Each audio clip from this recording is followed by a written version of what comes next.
Now really, an object weighing billions of times the mass of our Sun must be easy to find, right? Wrong.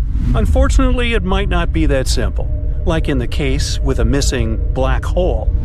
But let's travel to the galaxy cluster Able 2261, hosting a supermassive black hole at its center. Or at least, that's where it's supposed to be. The main problem is this giant space phenomenon is nowhere to be found. Now, supermassive black holes are mega monsters, churning slowly at the center of their home galaxies. They gather tremendous clouds of gas and dust around them, which makes them swell up to sizes the human mind can't begin to imagine. If a supermassive black hole, like the one that dwells at the center of our home Milky Way galaxy, moved even a little bit closer to our solar system, we'd be doomed. The distance between this huge thing and Earth could be several dozens of light years, and still it would wreak havoc on our planet. Earth, along with other things making up the solar system, would be tugged into the black hole's orbit and doomed to spin around it for eternity or longer. Hey, who knows, right? So, it's good that such black holes stay away from us at the moment. So, let's see what happened to that runaway supermassive black hole from that gigantic cluster of galaxies around 2.7 billion years away from our planet. Scientists have been looking for it with the help of NASA's Chandra X-ray Observatory and Hubble Space Telescope. But so far, no result. The main problem with finding a black hole is that it's, black. And space is, you guessed it, black too. So there's no contrast whatsoever that could help astronomers spot the hole. But scientists haven't given up yet. After all, they have a lot of other technologies to find black holes, small and big, in the vastness of space. Some of these methods involve watching the stars orbiting black holes. Sometimes it's a faint gravitational wave signal, which is produced when two black holes collide. But the most reliable technique is watching dust and gas falling to their doom. The thing is, black holes are space objects with insane gravity. So regions of space surrounding them are usually a bit chaotic, gas and dust getting pulled into the bottomless abyss, compressing and heating up. In the process, it releases a flood of X-ray radiation. So, astronomers look for extremely bright X-ray sources in the universe. Chances are those are the last gasps of giant clumps of material before they disappear into a black hole. Then, why can't scientists find such X-ray signatures left by the black hole in Able 2261? One of the most mysterious things about its disappearance is that radio telescopes have spotted some signs of massive plumes of superheated material launched at one point within the last 50 million years. These plumes were most likely caused by a large black hole, which is nowhere to be found these days. So, at the moment, we can only play a guessing game. Maybe two medium-sized black holes collided, pushing the newly merged giant out of the center of the galaxy. The observations of the stars in that galaxy have shown a clump of dense material a few thousand light-years away from the galaxy's core. Maybe it's the runaway black hole, but disappointingly, no X-ray signals are coming from that clump. Or the hole might still be there in its rightful place, but it's, slumbering. If it doesn't get a fresh supply of gas and dust, it has nothing to feed on. As a result, it can't release a flood of X-rays. But again, the answer, do not disturb, the black hole is sleeping now, isn't very satisfying. Why isn't it getting its space food? What happened 50 million years ago? What is that clump of material speeding away from the galaxy center? So many questions, and no answers so far. At least, we know what black holes look like. Well, kinda. It's actually the shadow of a black hole's event horizon, visible against the glowing superheated material falling inside the hole.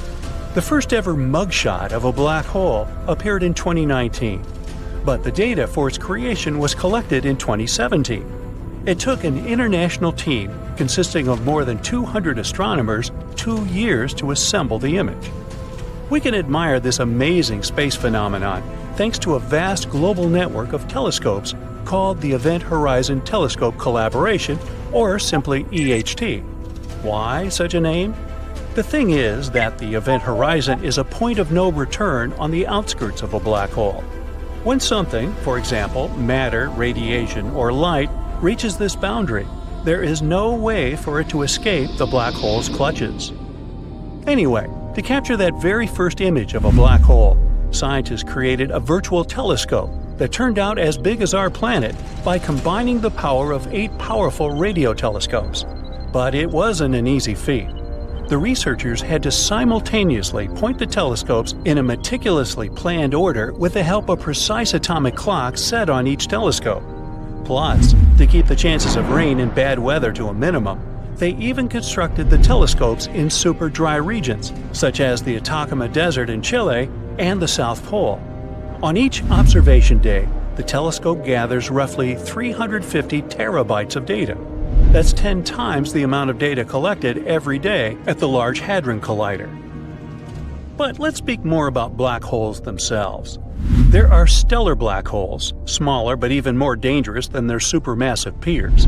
They appear when stars that have run out of their star food fall into themselves. If a star used to be big enough, it keeps compressing and compressing some more, and voila! A baby stellar black hole is born. But even if I call such a hole a small one, it's still 5 to several tens of times heavier than the Sun. Unlike their massive siblings, hypothetical mini black holes could be really tiny, not bigger than an atom. Even so, just one minuscule thing would have the mass of 1,000 SUVs. One theory claims tons of micro black holes could have been created right after the Big Bang and the beginning of the universe. Some scientists even go as far as to say that a couple mini black holes pass through our planet every day. There is a supermassive black hole smack dab in the middle of our galaxy, the Milky Way.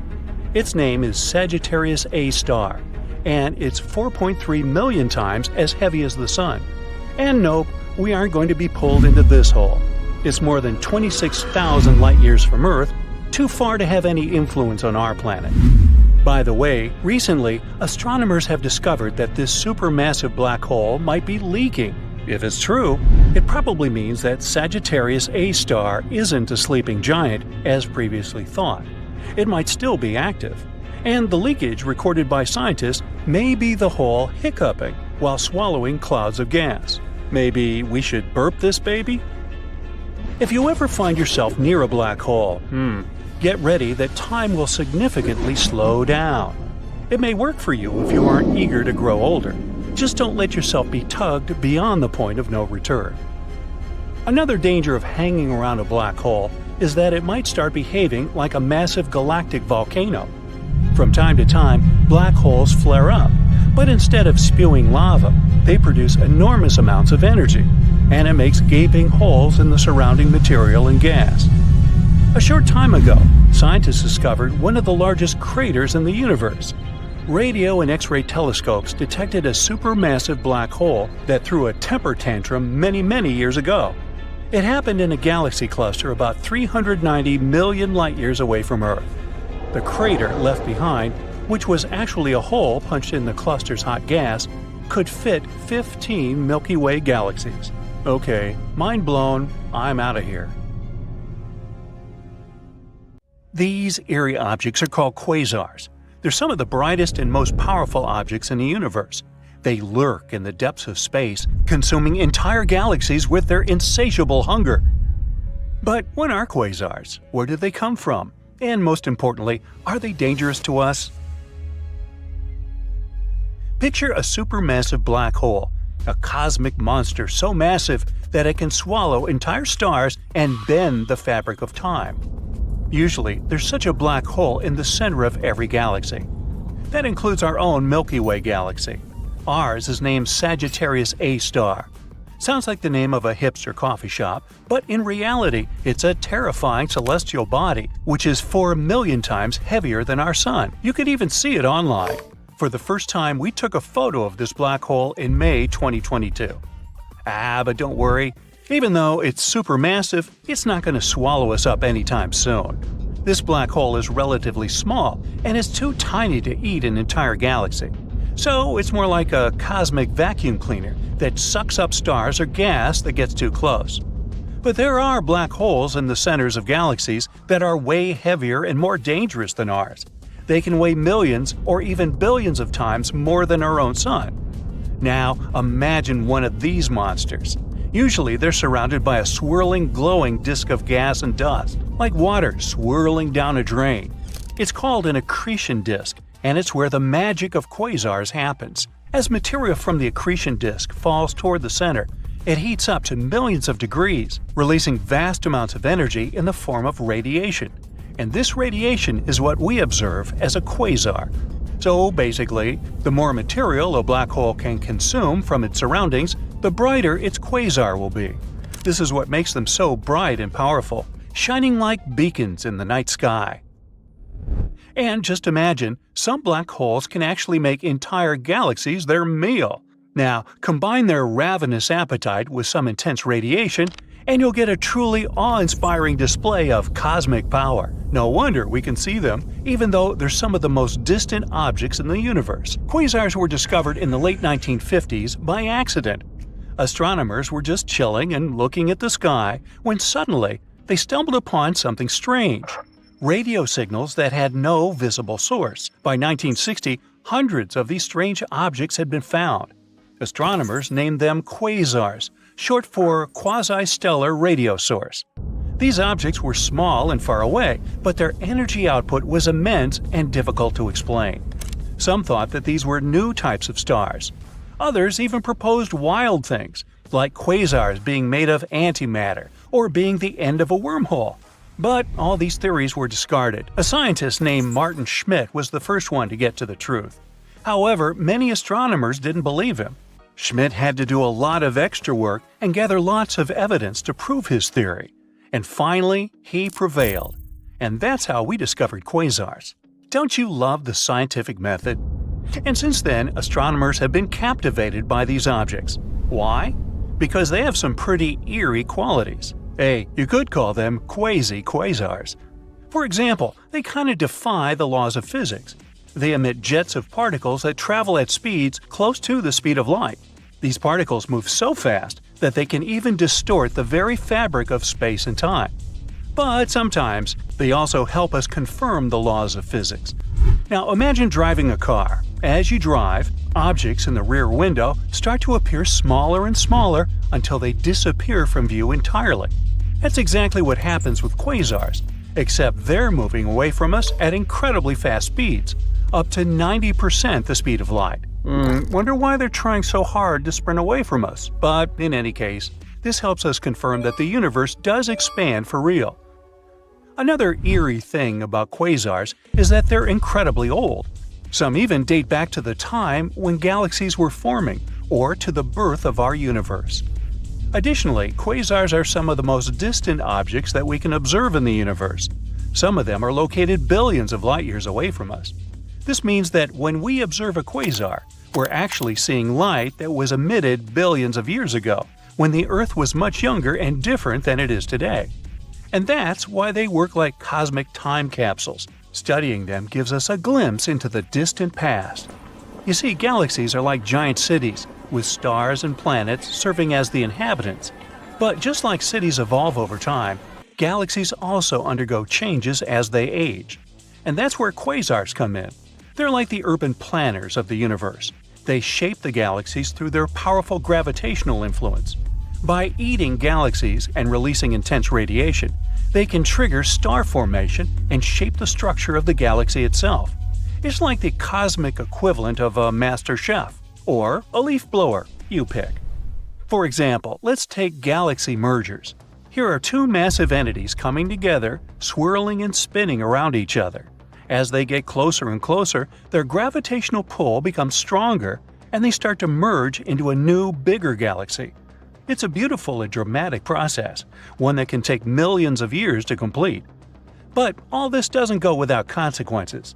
The gas and dust within the galaxies collide, creating massive shockwaves that trigger the birth of new stars and even supermassive black holes. And this is where the quasars come into play. Some quasars may be born during these galactic get-togethers, and thanks to this, they help us study the effects of this process and the evolution of galaxies over time. But it's not all serious science and no fun. For example, how about gravitational lensing? Now, that's something straight out of a sci-fi movie.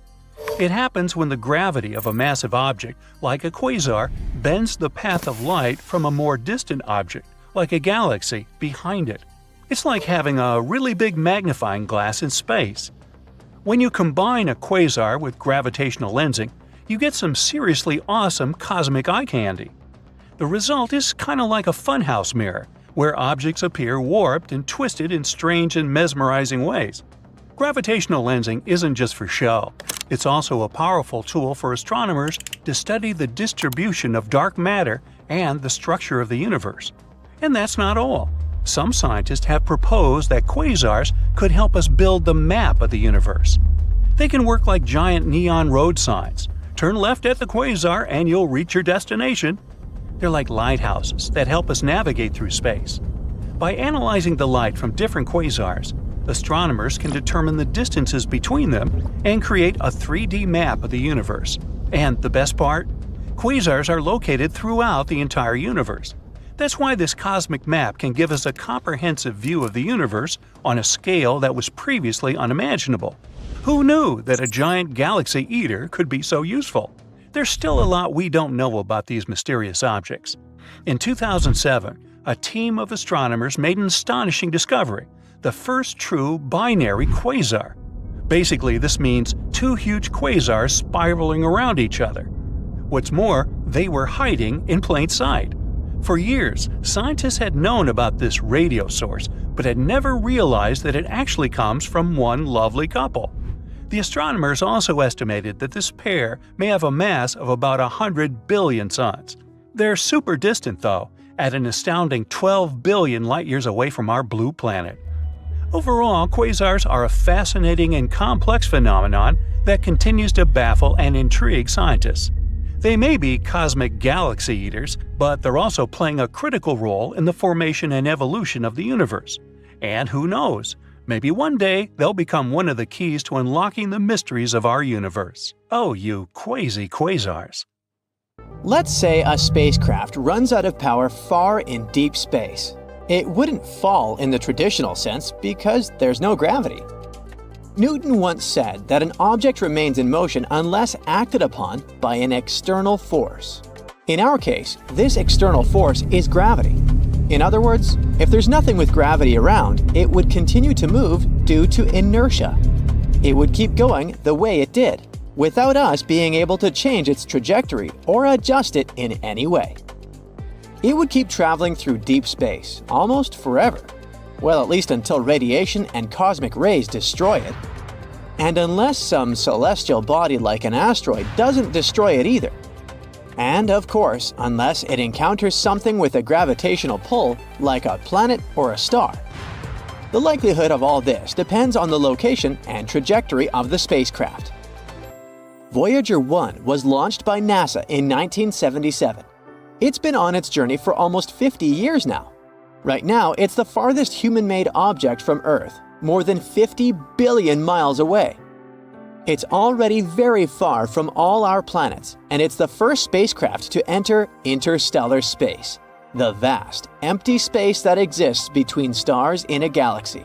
It's the space outside our solar system, where there are no planets, moons, or other objects associated with our Sun. However, it's still in our solar system. To leave it, Voyager 1 needs to bypass the Oort cloud, a big, icy collection of objects where all the comets in our solar system probably come from. It will take Voyager about 300 years to reach the inner edge of the cloud, and then about 30,000 years to bypass it. Voyager 1 has a special plate on board, like a message in a bottle. This plate is called the Golden Record. It's not really golden, it's actually a shiny gold color. On this plate, there are things that tell a story about Earth.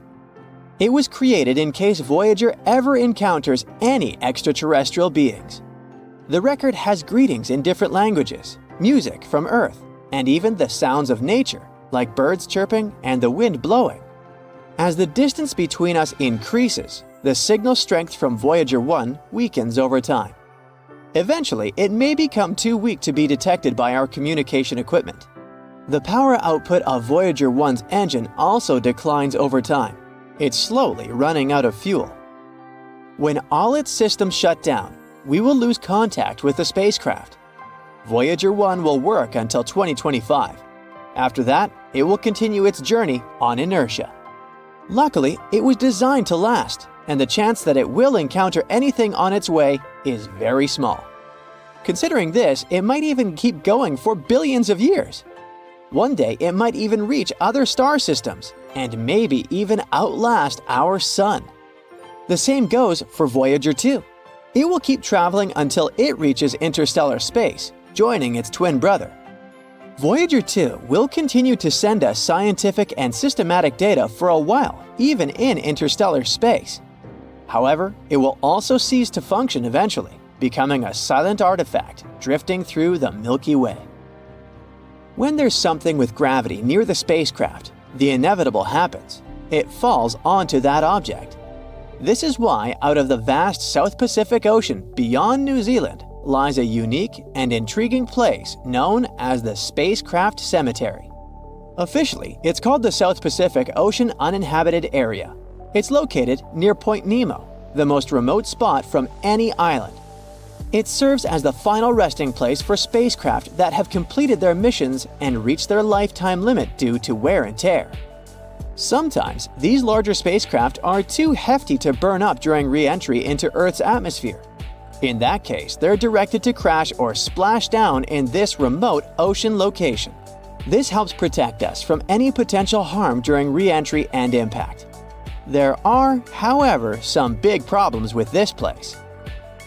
Scientists are worried about the impact this spacecraft cemetery has on the ocean.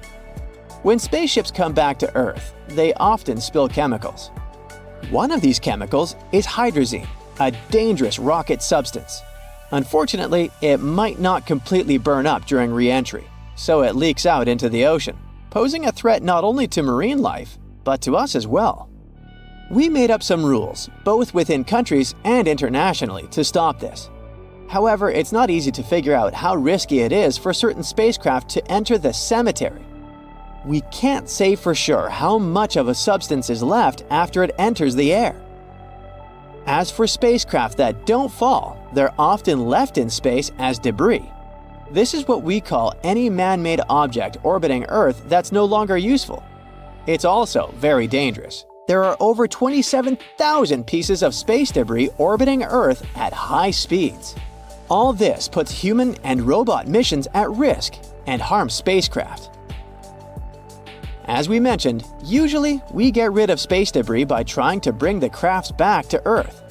This makes them burn up when they re-enter due to high speeds and air pressure. This usually works with smaller objects. There are also riskier methods, like letting spacecraft break down themselves, or crash into other things, or blow up. These methods aren't great because they just make up even more debris, even if it's smaller. So now, scientists are trying to find new ways to get rid of retired spacecraft. For example, nets and magnetic arms.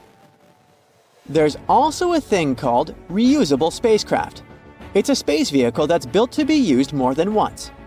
For example, space planes such as the Space Shuttle and the Dream Chaser, or capsules like the SpaceX Dragon.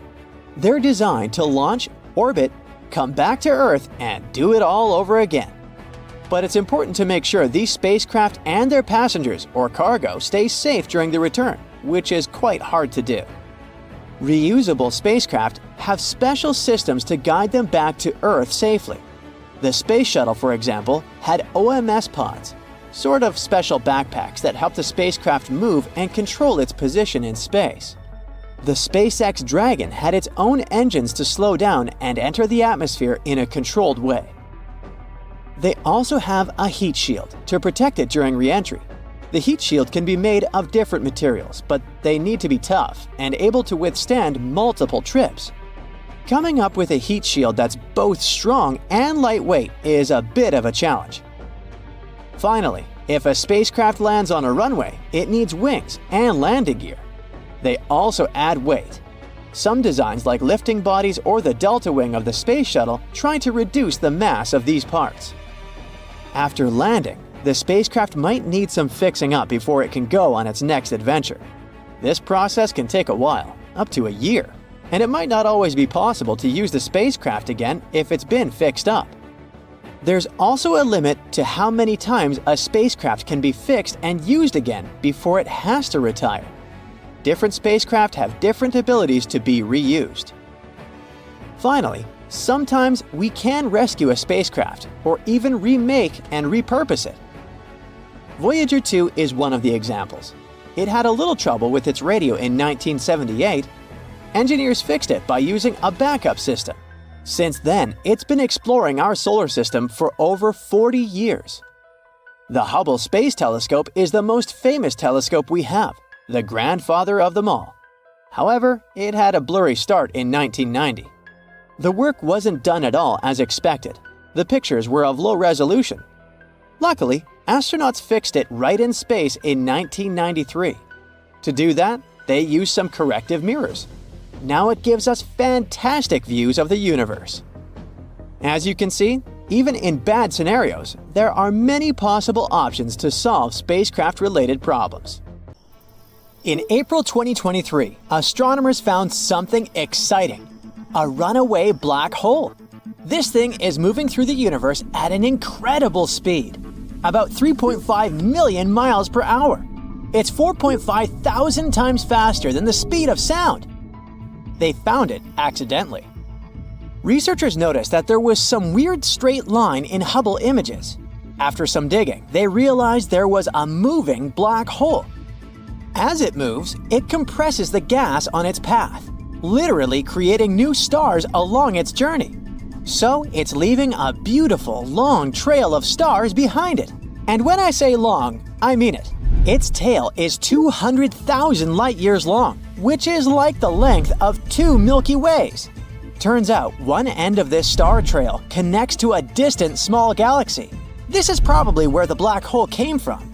Most likely there were 2 supermassive black holes whirling around each other. And then another galaxy came along with its own supermassive black hole and ejected one of the original ones like a mean kid, which is why it's called Runaway.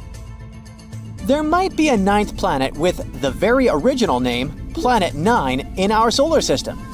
If it exists, it's probably somewhere far beyond Pluto. Astronomers think so because some rocky objects near Neptune move in a weird way as if they were influenced by the gravity of a large, unseen planet. Planet 9 might be a gas or ice giant 7 times the mass of Earth.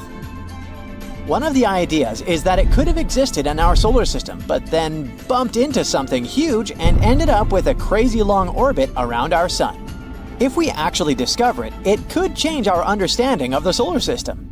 A new telescope is coming soon, equipped with the largest digital camera ever built, and it will start scanning the sky in 2025. Maybe it will finally spot this mysterious planet.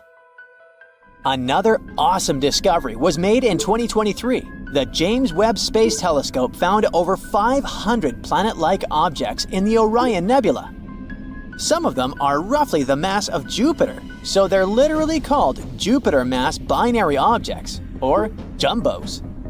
They just float out there with no stars, and they're not really stars or planets themselves. What's even crazier is that in about 42 pairs of them, the objects are orbiting each other, even though planets aren't supposed to do that. On top of that, such large objects shouldn't form and exist without a star at all. So now, astronomers are trying to explain this. Perhaps jumbos have formed in places where there was enough stuff for big planet-like objects, but not enough for stars? Or maybe all of them were ejected from their star systems for some reason. Who knows? But now we definitely need to study them. The black hole in the center of our galaxy, Sagittarius A star, used to be super weird. Luckily, it didn't run away like that other one, but it was completely crazy in the past. Astronomers found 2 supermassive structures called the Fermi bubbles and Rosetta bubbles.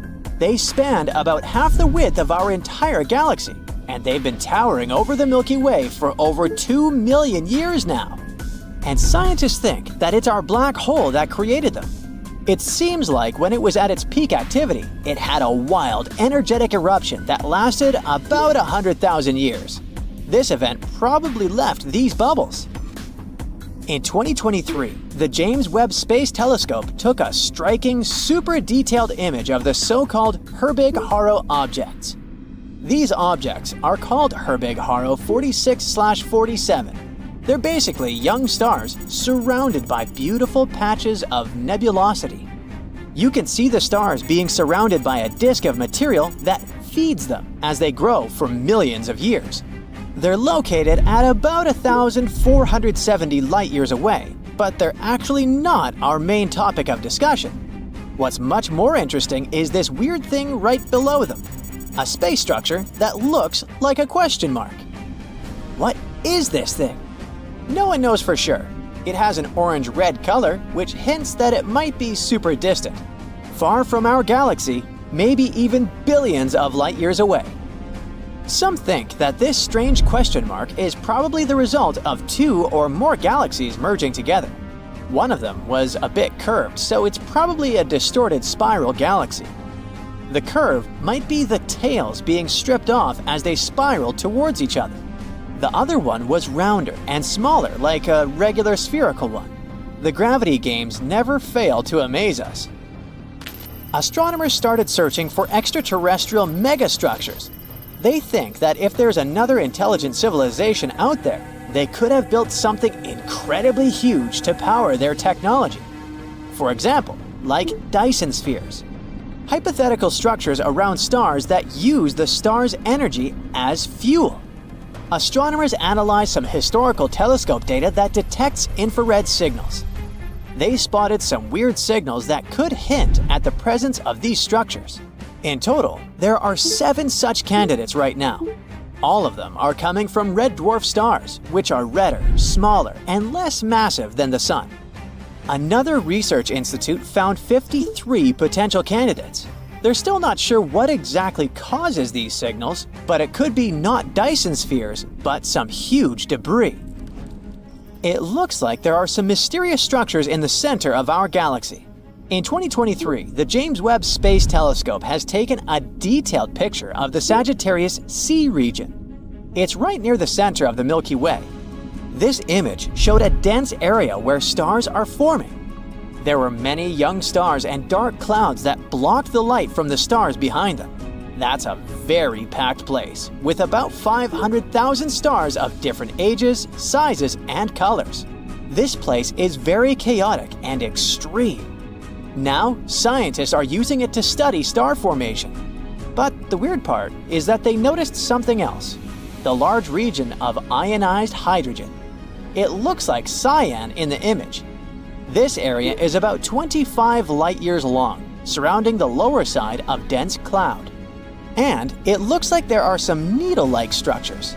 They seem to be located randomly, and astronomers have no idea what they are. So now they have to study this in more detail. Astronomers have found a super rare, massive galaxy. It's called JWST 7329, and it's absolutely ancient. Our entire universe is about 13.8 billion years old, but the stars in this galaxy seem to have formed around 13 billion years ago, so just around 800 million years after the Big Bang.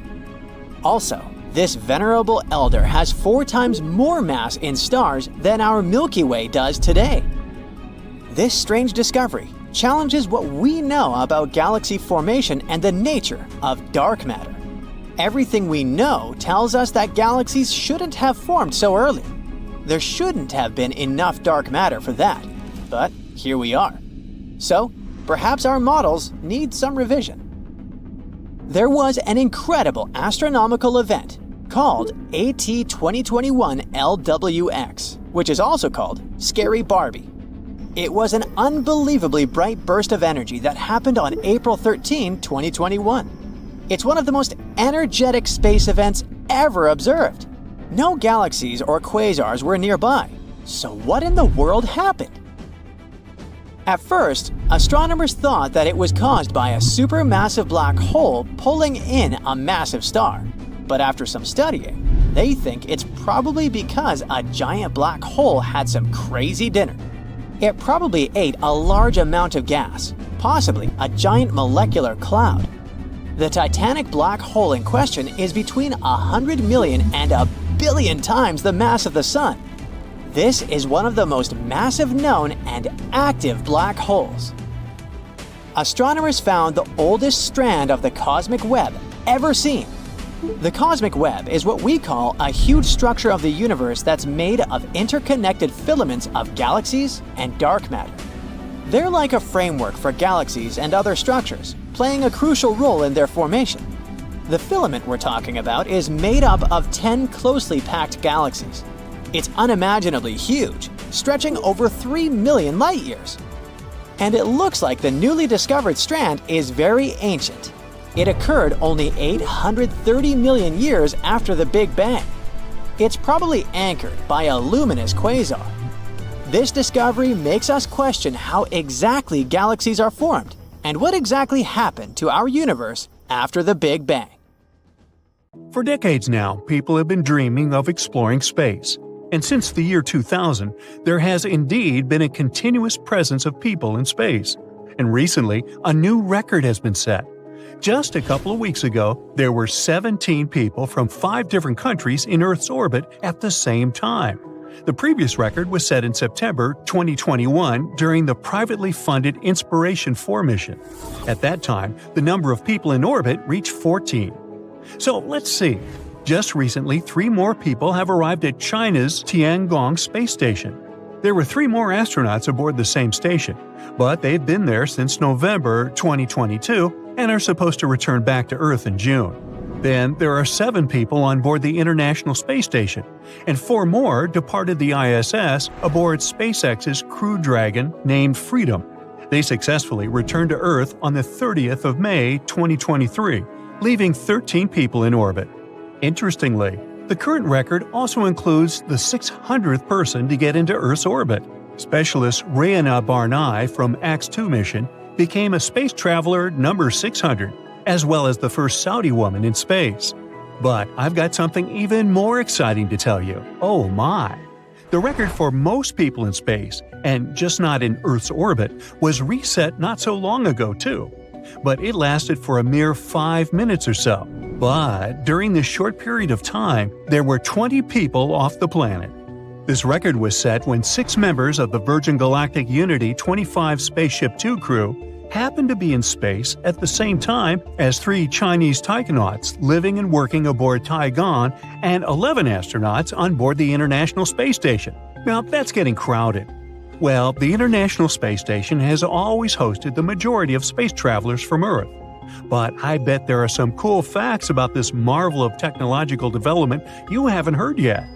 The ISS is the 3rd brightest object in the night sky, and the coolest thing? You can sign up for a special service and you'll get a text every time the ISS travels over your location and is visible with the unaided eye. I've seen it dozens of times myself and it's very, very cool. Normally, you can see it between dusk and dawn, but be ready because the station is very fast. It moves at a speed of 5 miles per second and circles our planet every 90 minutes. The International Space Station is a true record breaker. It's the largest human-made object in space. It's 357 feet long from end to end, which is about the same length as a soccer field. It also weighs about 450 tons. 8 spacecraft can dock at the ISS at the same time. The working and living space of the station is bigger than a 6-bedroom house. Astronauts have 6 sleeping quarters, a gym, 2 bathrooms, and a beautiful 360-degree view from their special bay window.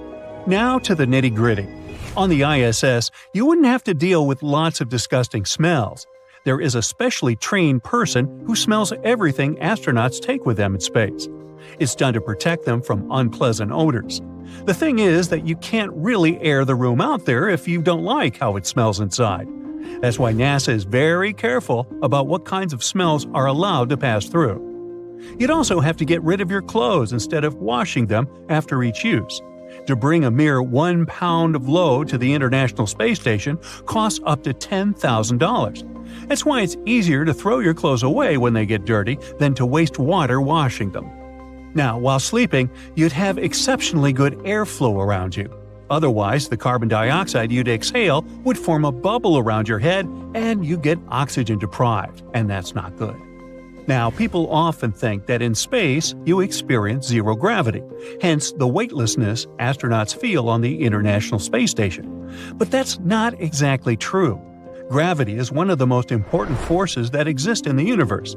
Thanks to it, the Moon can orbit Earth and the Sun doesn't float away from our home Milky Way galaxy. But astronauts on the ISS experience not full-fledged but microgravity, which means itsy-bitsy gravity. Earth's gravity on the space station is not only around 10 to 12% weaker than the gravity on the planet's surface, but astronauts are constantly in free fall. The spacecraft, the people inside, and all the objects aboard keep falling forward, not down, but around our planet, following a specific orbit. And since they're all falling together, the crew and the stuff inside seem to be floating. But our space exploration plans are much more ambitious than just orbiting our planet on board the ISS. We're planning to send a mission to the Moon and build a colony on Mars. Some experts claim that in the next 25 years, around 20,000 people are likely to leave Earth. But how many people would it take to colonize an entire star system? In 2002, anthropologist John Moore from the University of Florida stated that a spaceship with 150 passengers could leave Earth and set off on a several thousand years journey to another star system. And upon arrival, the descendants of the original crew could build settlements in a new world. That seems like a lot of work to me. Let's continue. The nearest star system, Proxima Centauri, is 4.2 light-years away from our home planet. Talking about space, it's just next door. But for us, it's so far that we would need to build a generational spaceship to get us there. But the question is how many people you'd need to send on such a mission to have enough genetic diversity. A new study disagrees with John Moore, claiming it must be way more than 150 people. According to a scientist from Portland State University, a spaceship traveling to such a distant world would have to carry at least 10,000 people. This number might secure the success of the mission. 40,000 people would be even better. Who knows what could happen to the travelers during such a challenging and unprecedented journey? At the moment, NASA isn't ready to send humans even to Mars, let alone a distant solar system. But a few private organizations are working on this project. They hope to make interstellar trips possible in the next century. They count on a huge increase in propulsion speed, which could potentially reduce the travel time between stars to a mere few hundred years. Researchers have built several simulations to figure out how many various scenarios could play out during such an interstellar mission, and they have come to the conclusion that the success of this mission would greatly depend on the size of the starting population. Genetic diversity would keep the travelers healthy. The larger the population is, the more diversity it has. And 150 people is definitely not enough to maintain genetic variations. Even a population of 500 people wouldn't be sufficient enough.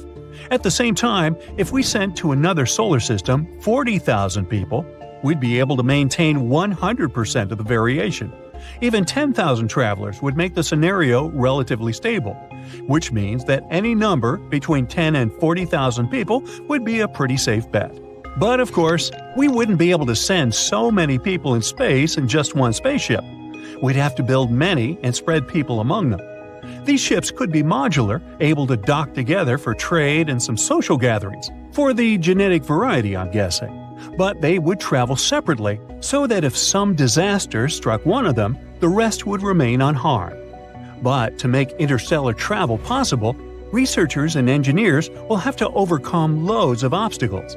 We still need to increase propulsion speed, deal with the negative health effects of living in space, and invent self-sustaining systems providing air, water, and food. Or we could just decide to fix our own planet and stay home. Well, we've been miscalling Uranus all this time. Actually, astronomers say we should be pronouncing it like Uranus, not Uranus. I can't say a different stress changes much, though. However, things could have been different. Initially, Uranus was supposed to have the majestic king-like name of George, because astronomers wanted to name it after King George III. In the end, they changed their minds, and now, well, it's the punchline of every joke. If you take the total cost of launching a mission and divide it by the weight of the cargo, you'll see some pretty mind-blowing figures. According to specialists, back in 2016, it used to cost $10,000 to send just 1 pound of cargo into space. But now, prices have gone through the roof. Cygnus spacecraft's cargo costs over $43,000 per pound, while SpaceX's new carriers come in at around $27,000 per pound. Remember how hard it is to pay $5 for water at airports? Now, a bottle of water in space would cost somewhere between $9,000 and $43,000, and that's only to have it delivered in space. Now, as for water in space, well, it used to be considered a super rare thing. But in reality, there's water ice all over our solar system, so you don't have to buy those overpriced $43K water bottles. It's hanging out there in comets, asteroids, and even in hard-to-see craters on Mercury and the Moon. We're not sure if there's enough water in these places to support colonies of people, though. Mars also has ice at its poles, hiding under the surface dust and frost. Even smaller celestial bodies, like Saturn's moon Enceladus and dwarf planet Ceres, have ice. NASA scientists think there might be a chance of finding life on Jupiter's moon Europa. There might be liquid water beneath its icy shell. Europa, even though it's a lot smaller than Earth, might have an ocean deep enough to hold twice as much water as all the oceans on our planet combined. In 2009, scientists exploring a massive cloud of dust and gas in the center of our galaxy stumbled upon a fascinating surprise. They found ethyl formate within the cloud. This chemical is responsible for the delightful flavor of raspberries and has a rum-like scent. Furthermore, another nearby region is brimming with ethyl alcohol, the same type found in many beverages. In fact, there is enough alcohol in this region to provide every person on Earth with 300,000 pints of beer every day for the next billion years. Now, believe it or not, we do have a black hole on Earth.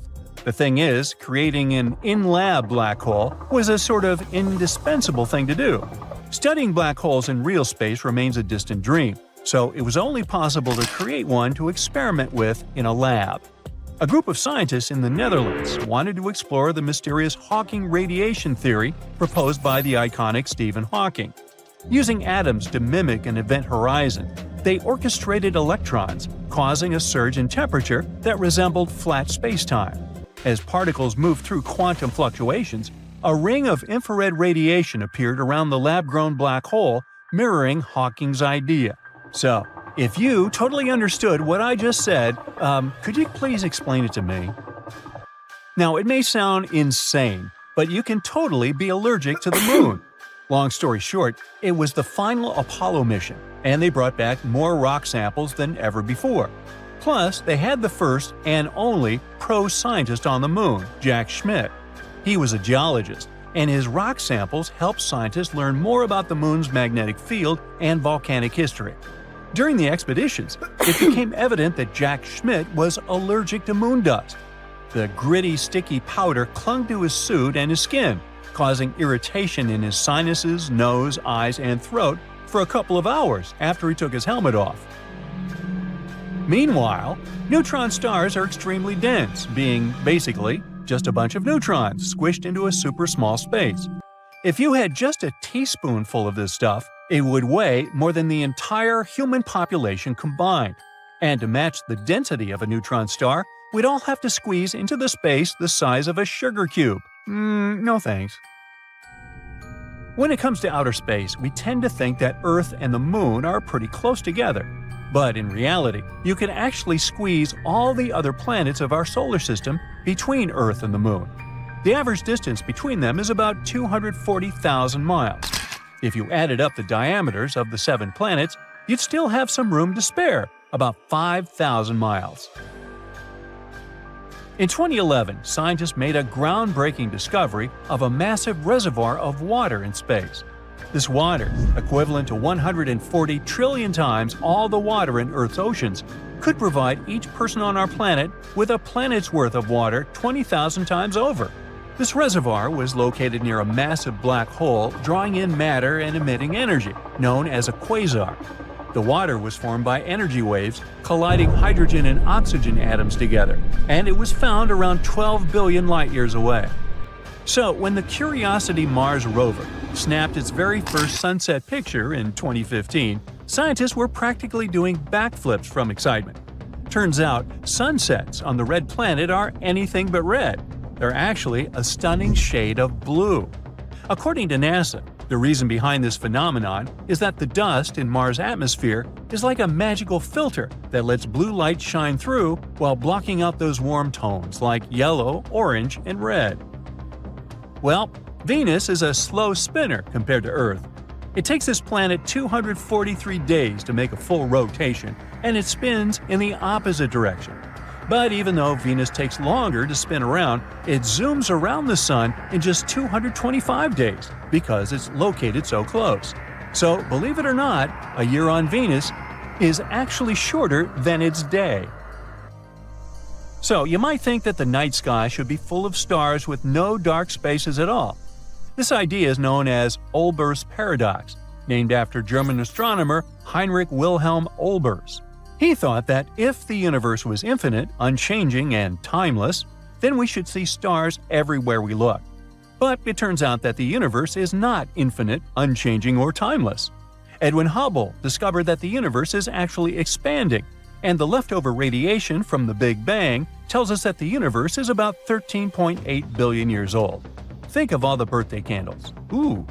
So, the reason we don't see stars in every direction is because some stars are just too far away, or they haven't been around long enough for their light to travel all the way to us. During the Apollo 16 lunar mission, Ken Mattingly, the command module pilot, had a bit of a scare when he realized his wedding ring was missing. The whole crew frantically searched the spacecraft for it, but no luck. Finally, on day 9, while Mattingly was on a spacewalk, the ring was spotted floating out the hatch door. Charles Duke Jr. tried to grab it but missed. Luckily, it bounced off Mattingly's helmet into Duke's hands. It's cool they found the ring, but there are many other things people left up there. There's even a toothbrush floating around somewhere. Mercury is already the tiniest planet in our solar system, not counting Pluto, of course, and the second densest after Earth. And believe it or not, it's actually shrinking and getting denser. For a long time, scientists thought Earth was the only planet with tectonic activity. But that all changed when the Messenger spacecraft flew by Mercury, giving us a detailed scan of the whole planet. In 2016, Messenger discovered these cool cliff-like formations called fault scarps. Since they're still relatively small, scientists think they're pretty new, suggesting that Mercury is still contracting 4.5 billion years after the solar system began. And around 10 years ago, Australian astronaut Luca Parmitano went through a near-drowning experience during his spacewalk due to a water leak that went unaddressed. Nobody knew how it happened and why Luca ended up having water in his helmet. NASA was investigating the issue for months, but they were unable to determine the exact cause of the water entering Luca's helmet. Usually, when we look at the photos of astronauts in space, we can see that they're sort of attached to the spacecraft. But there was one brave astronaut who took a wild step into the great unknown without any safety line connecting him to the shuttle. This brave man was Bruce McCandless, and he did that stunt back in 1984. How did he come back, you may ask? He did this cool trick using a nitrogen jetpack, which NASA called the Manned Maneuvering Unit.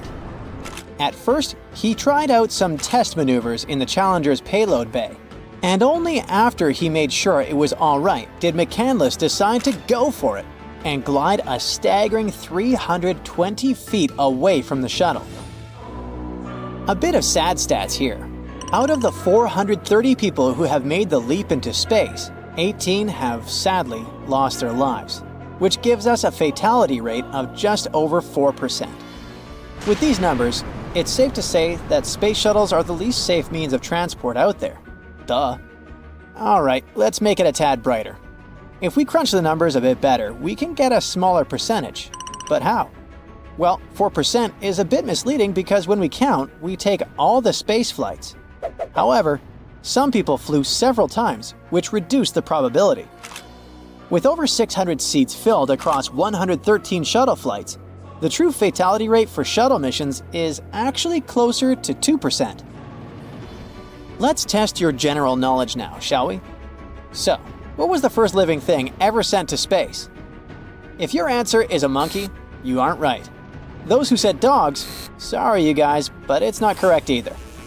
On the 9th of July, 1946, fruit flies became the first living creatures to make it to space during a suborbital V-2 rocket flight. Then, on the 20th of February, 1947, these little guys safely returned from their journey, opening the door for future human space exploration.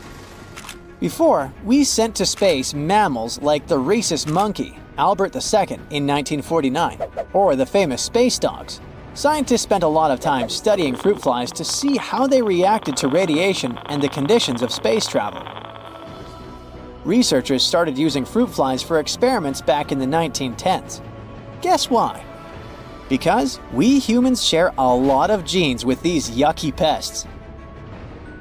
Imagine hearing some creepy music all of a sudden, when there's nothing but darkness around you and nobody is there to help you. Right, now imagine how elevated this experience was for astronauts who heard some creepy music in their space shuttle. Months before the moon landing, Apollo 10 astronauts were orbiting the moon, testing equipment, when they heard strange audio noises. Astronaut Eugene Cernan noted the eerie sounds, joking they were like weird music.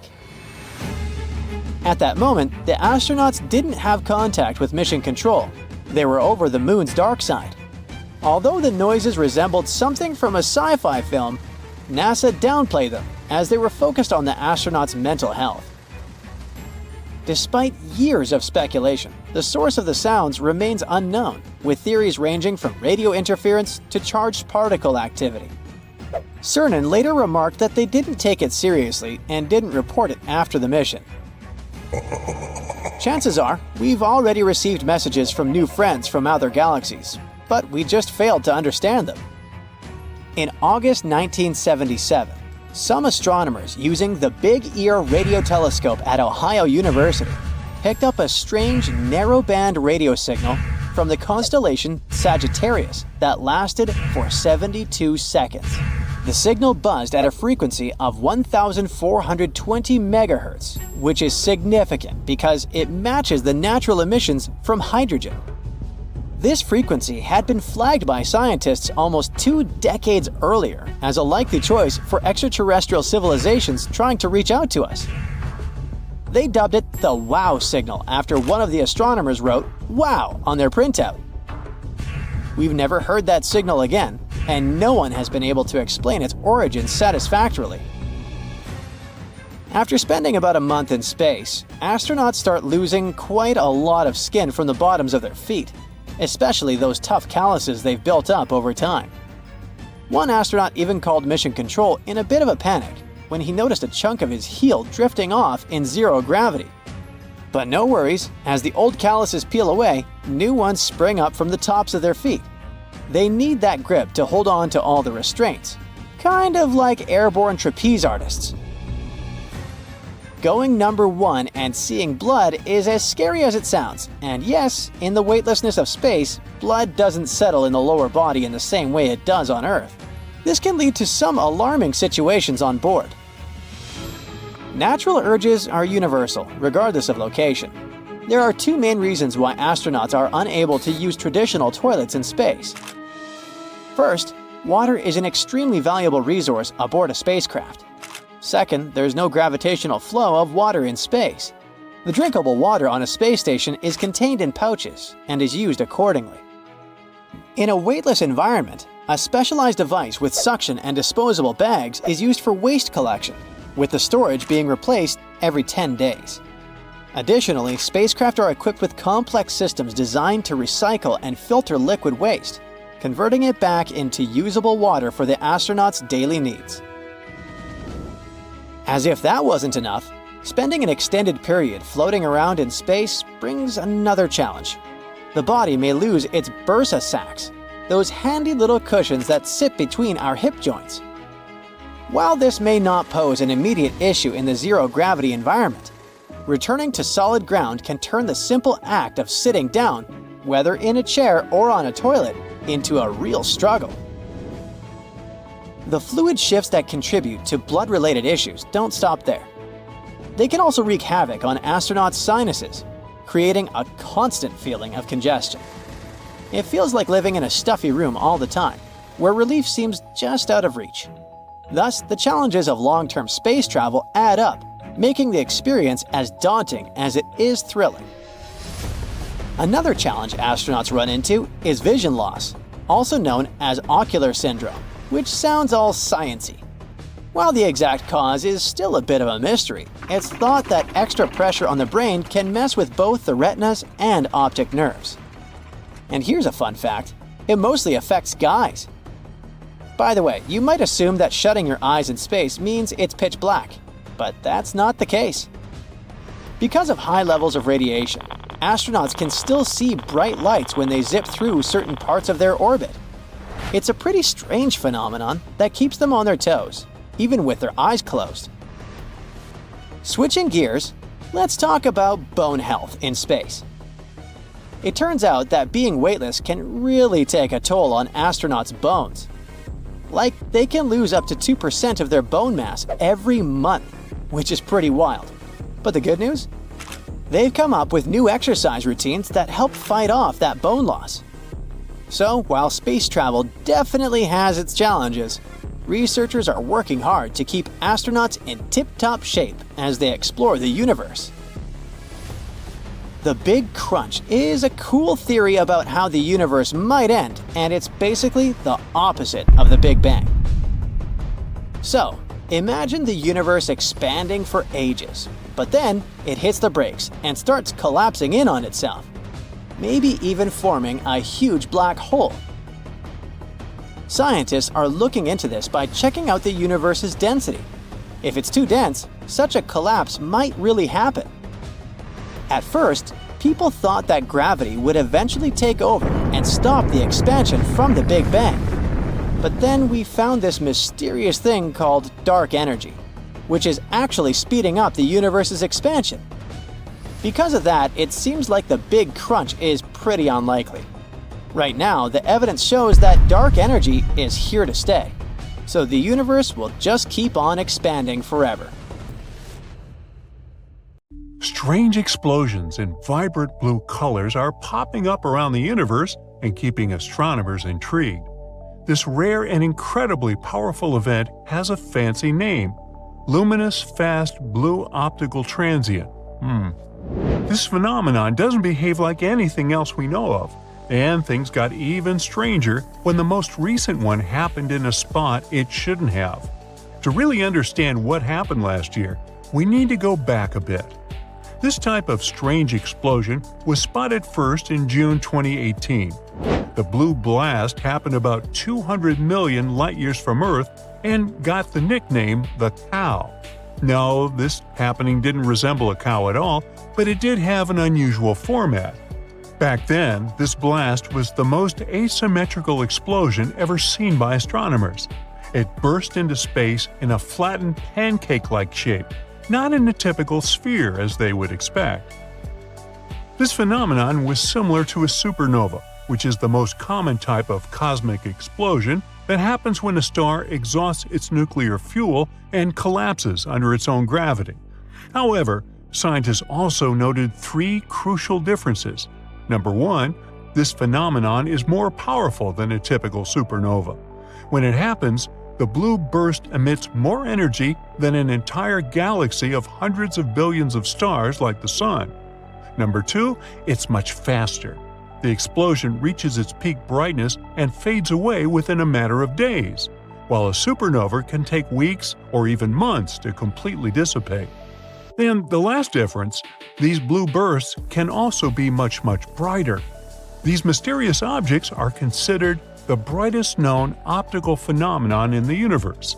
But unlike a regular supernova, it's believed that there are no radioactive elements to power this brightness. So that means the power must come from somewhere else. The question is, from where?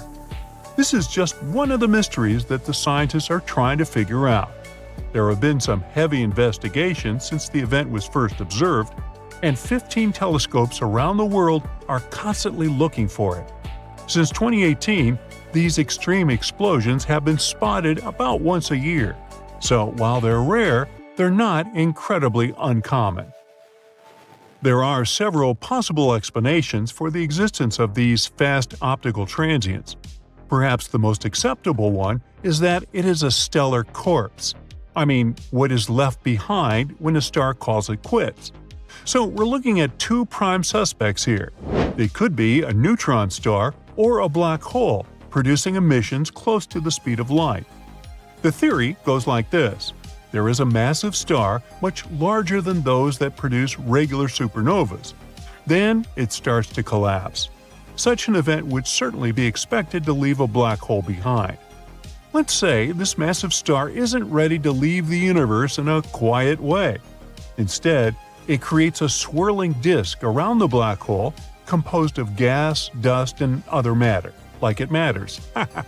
This disk, called the accretion disk, can shoot out streams of material at incredibly high speeds, almost like powerful cosmic jets.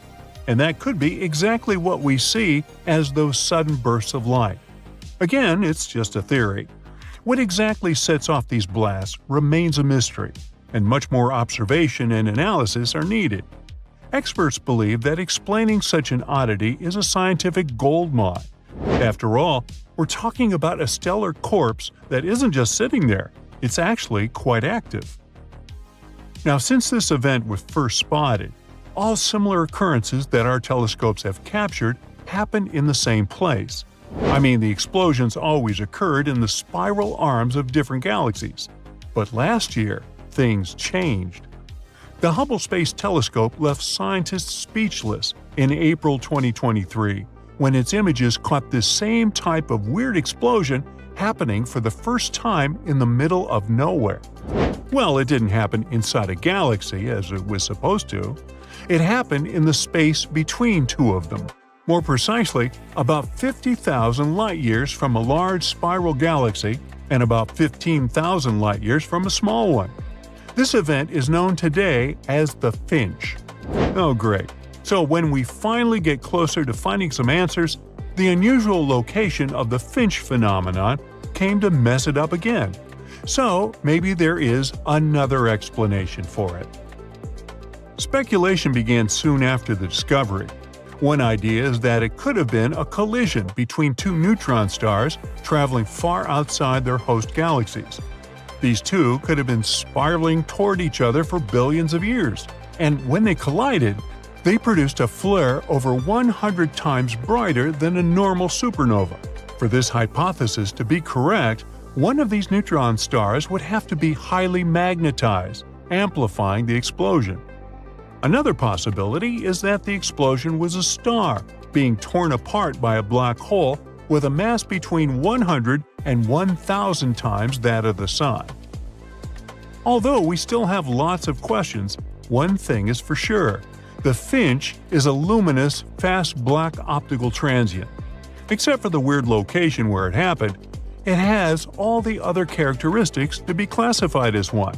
It's super bright, like me, and super fast, and its origin is super hard to explain.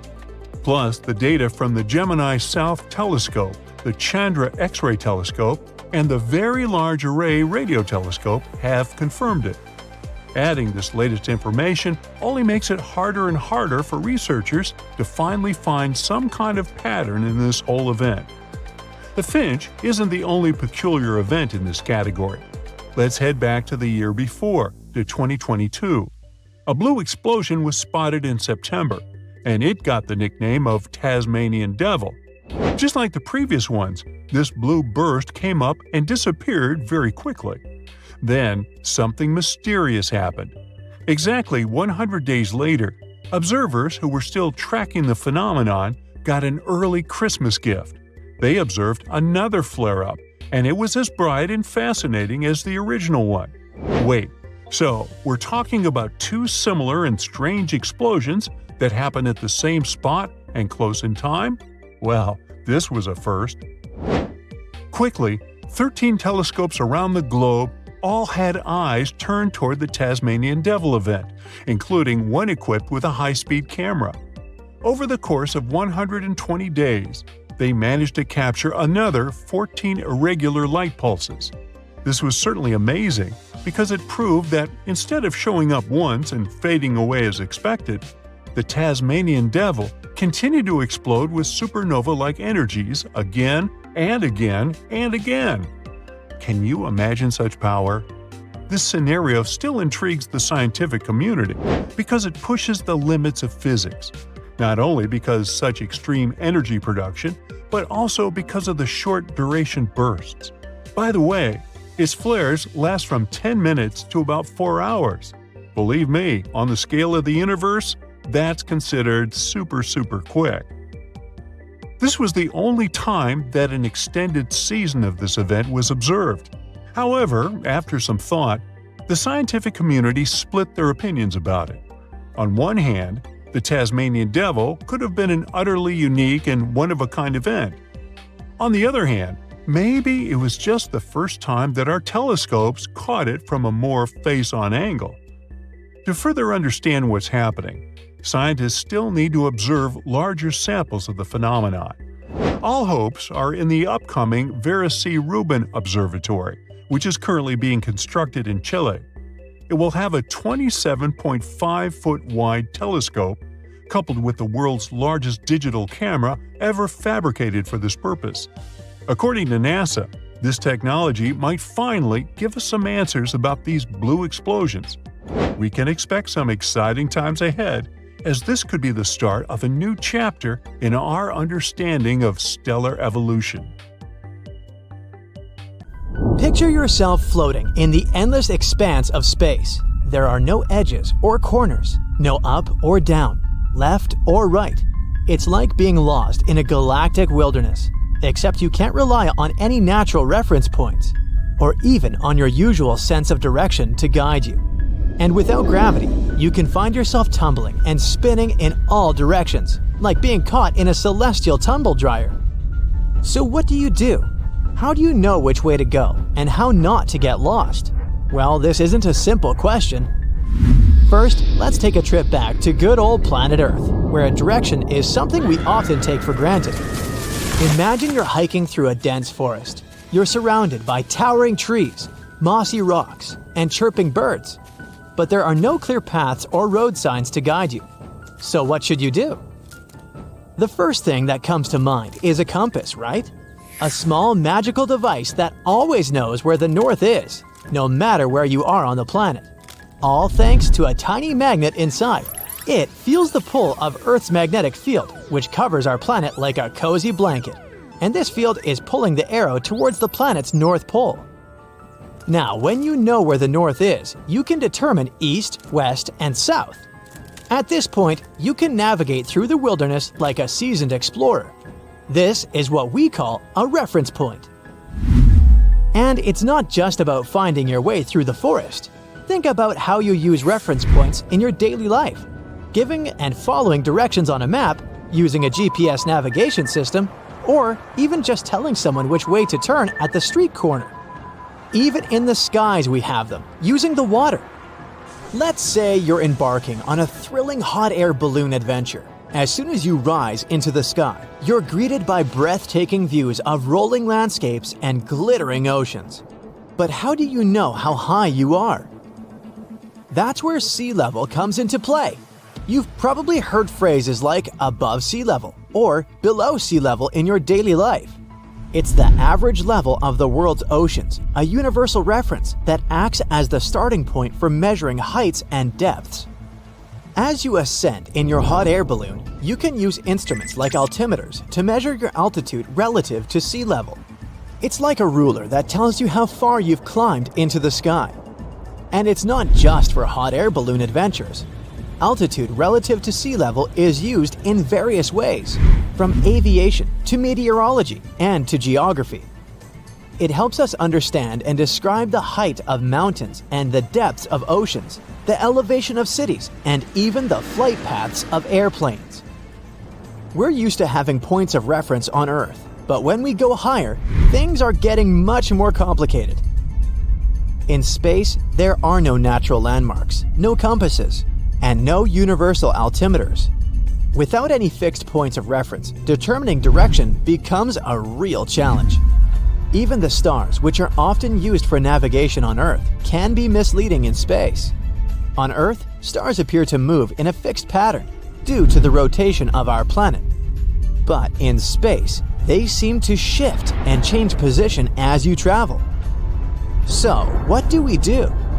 Well, we need some advanced technology and precise calculations.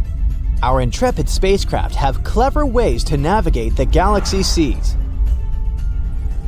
One of the most amazing tools spacecraft use for navigation is star trackers. It's like a cosmic GPS. They're the cameras that scan the night sky, capturing images of stars and using them as reference points. Just like we use street signs to find our way in a new city, spacecraft use the position of stars to determine their orientation and direction in space. Spacecraft can also use other celestial objects as navigation aids. For example, they might use planets, moons, or even asteroids to determine their position and direction. They create their own course based on these celestial bodies. For example, a course to fly from Mercury to Mars through Venus. It's like playing cosmic connect the dots with planets and moons. But it's not just about finding their way. Spacecraft also use these navigation methods to make precise maneuvers, like entering orbit around a planet or landing on a moon. They use complex calculations and precise measurements to determine their altitude, speed, and trajectory, using the positions of celestial objects as a compass. It's like a dance where the spacecraft follows the cues to execute intricate maneuvers in the vastness of space. Another clever gadget is the gyroscope. It's like a space compass. Gyroscopes are incredibly sensitive and can detect even the slightest changes in orientation. They help spacecraft to stay stable, keeping them on the right track. Spacecraft also use cameras and lasers to capture images and measure distances to nearby objects, such as planets, moons, or asteroids. And don't forget about all the fancy software and algorithms. Inside each spacecraft, there's a genius computer brain that solves complex equations and makes decisions where to fly next. But that's us talking about directions. Now, what about the altitude? In space, altitude takes on a whole new meaning. It's like trying to measure the height of a skyscraper with no ground floor. So this cosmic conundrum requires some out-of-this-world creativity. Usually it's measured relative to the position of a spacecraft or satellite. If you're floating near a moon or some other celestial body and you want to know how high or low you are, you could measure your distance from this body's surface. For example, astronauts on the International Space Station might refer to their altitude as the distance above the Earth's surface, even though they're far within our atmosphere. And if the celestial body doesn't have a solid surface, like Jupiter, which is basically a huge ball of gas, oh well, then we'd just have to pray.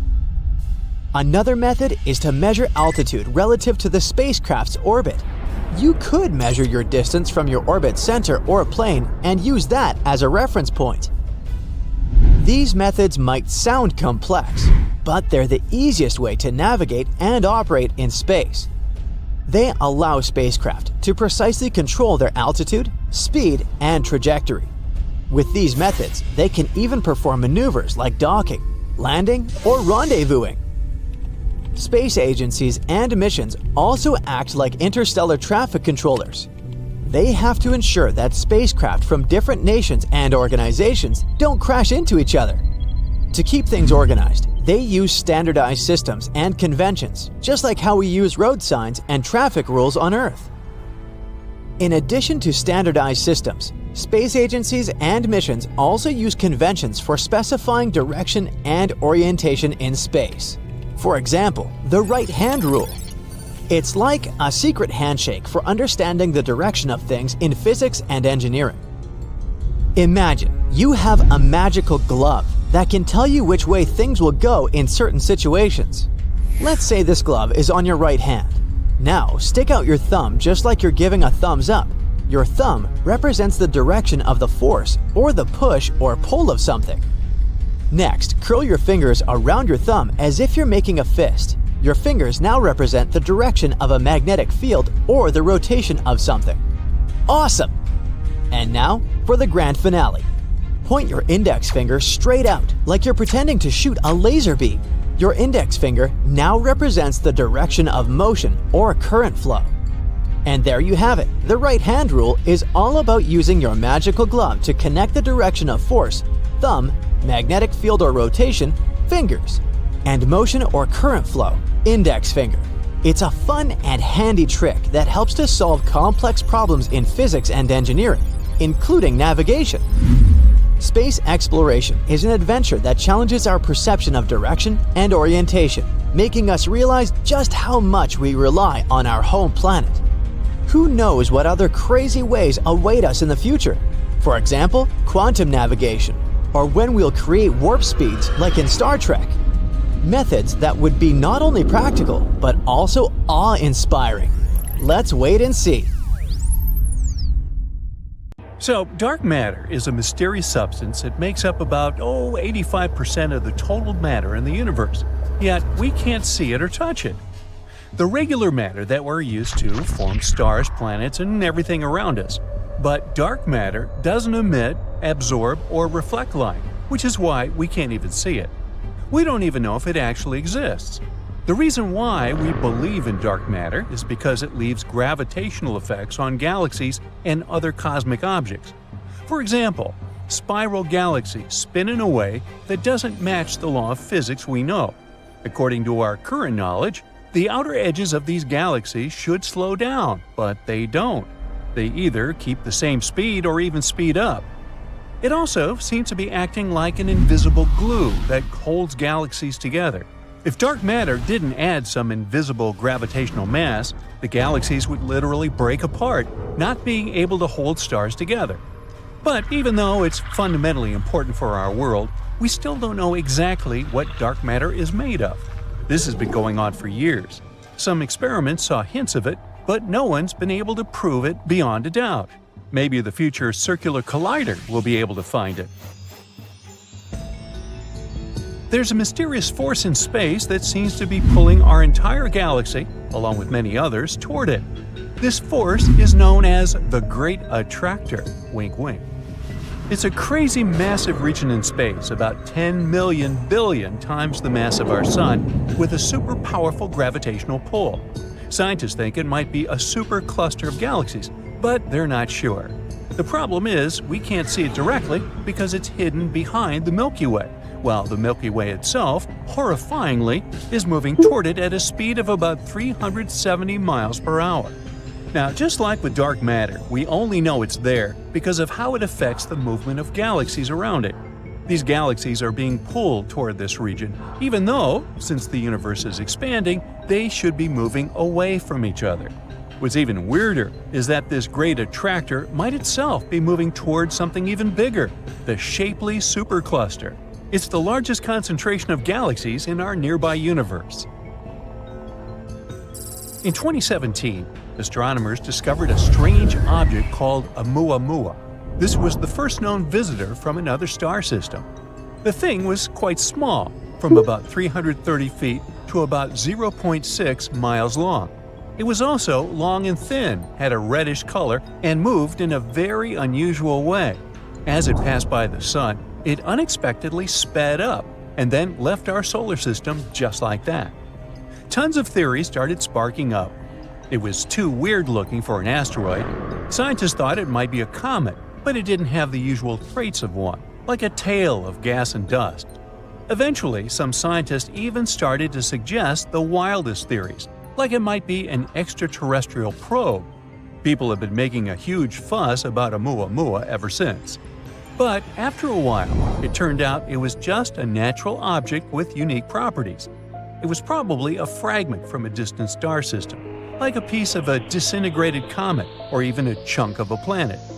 But Oumuamua caught everyone's attention so much that in 2022, astronomers even proposed to send a spacecraft to catch up with it. This mission could take about 26 years. Hey, stay tuned. Now, as for extraterrestrial creatures, where is everyone?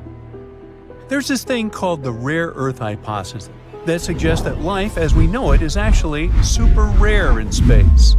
In the 70s and 80s, scientists argued that Earth is just an ordinary planet in an ordinary solar system. If we look at it this way, life should be widespread across the universe. It seems unreasonable to think that with trillions of planets out there, there will be no planet like ours anywhere. But then, a geologist, Peter Ward, argued that the development of complex life like ours depends on a very rare combination of things.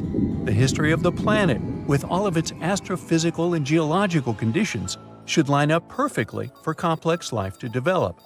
So just think about it. Being in the right zone of the galaxy, on a good distance around a stable star, a rocky planet with water and the right temperature, emergence of molecules, monkeys deciding to walk, and so on. This would explain the Fermi paradox, which asks, if extraterrestrial life is common, why haven't we seen any signs of it? Well, the rare Earth hypothesis explains it. The universe might be full of plants, extraterrestrial critters, and fun animals. But would there be an intelligent species like humans? That's another story. As for humans being intelligent, that's another matter. Dark matter? And even if they do exist, we could be incredibly far away from each other. That would make communication or contact with other intelligent species very unlikely. Now, there's another similar theory called the Great Filter.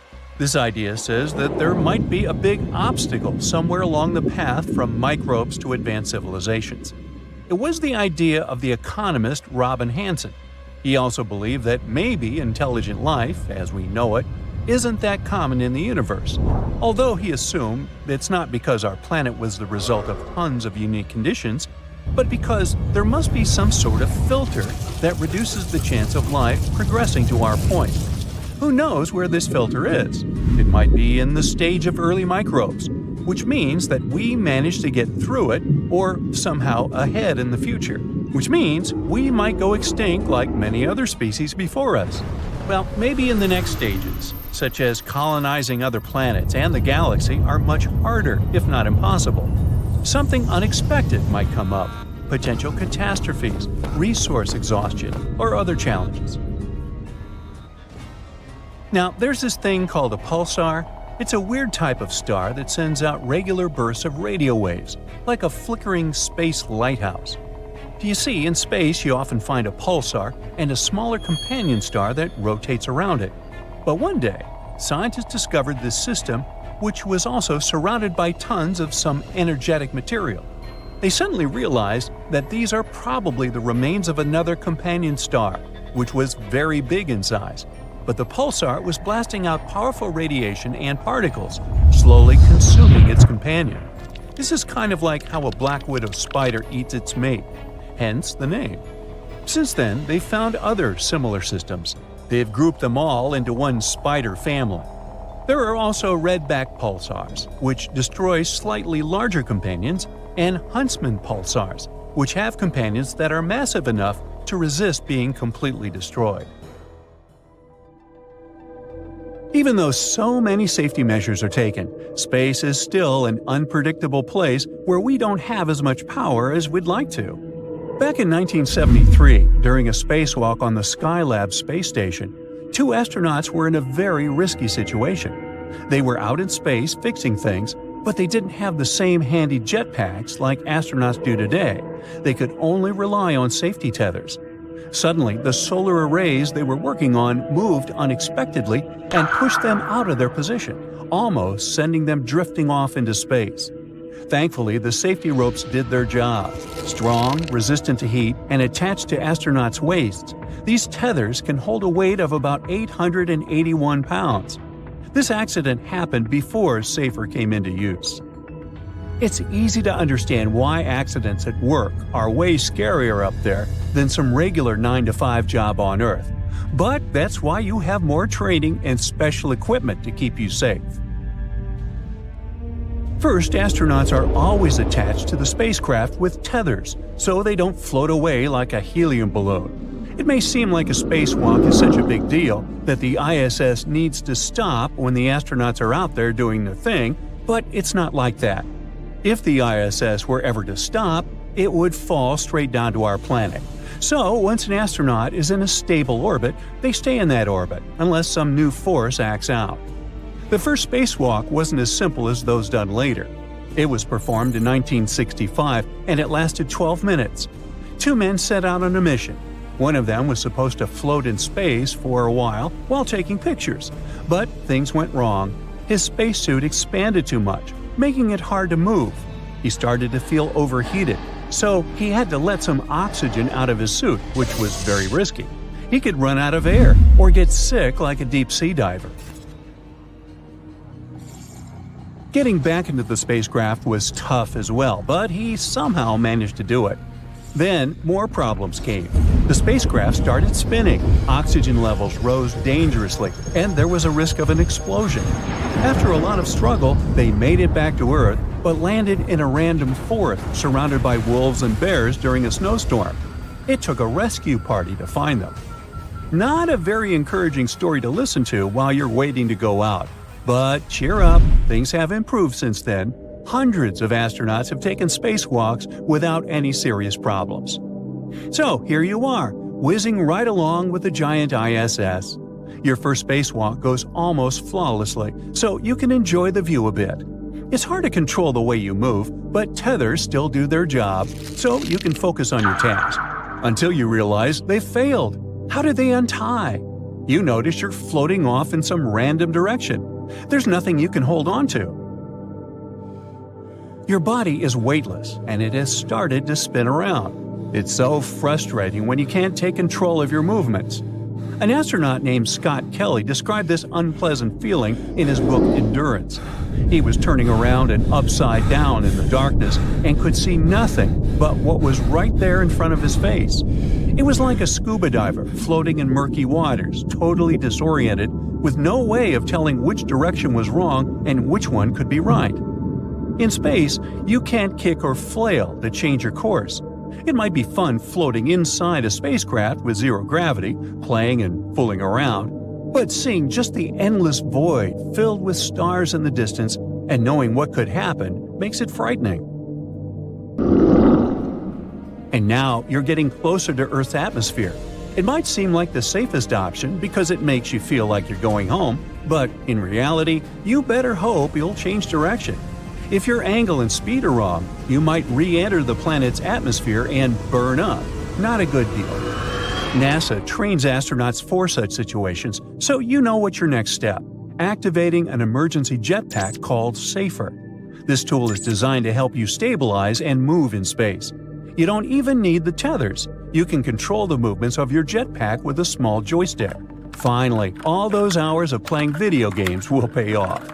These jetpacks became an inevitable part of the spacewalk package almost 30 years ago. So far, no astronaut has had to use one during a spacewalk. Whew! You're back on track, and you're moving away from Earth's atmosphere. You're getting closer to the ISS, flying manually. Oops! These jetpacks have one big flaw. They have a limited amount of fuel, and your SAFER has just run out of it. Okay, take a deep breath. One of the most important things every astronaut has to learn is to be prepared for literally anything.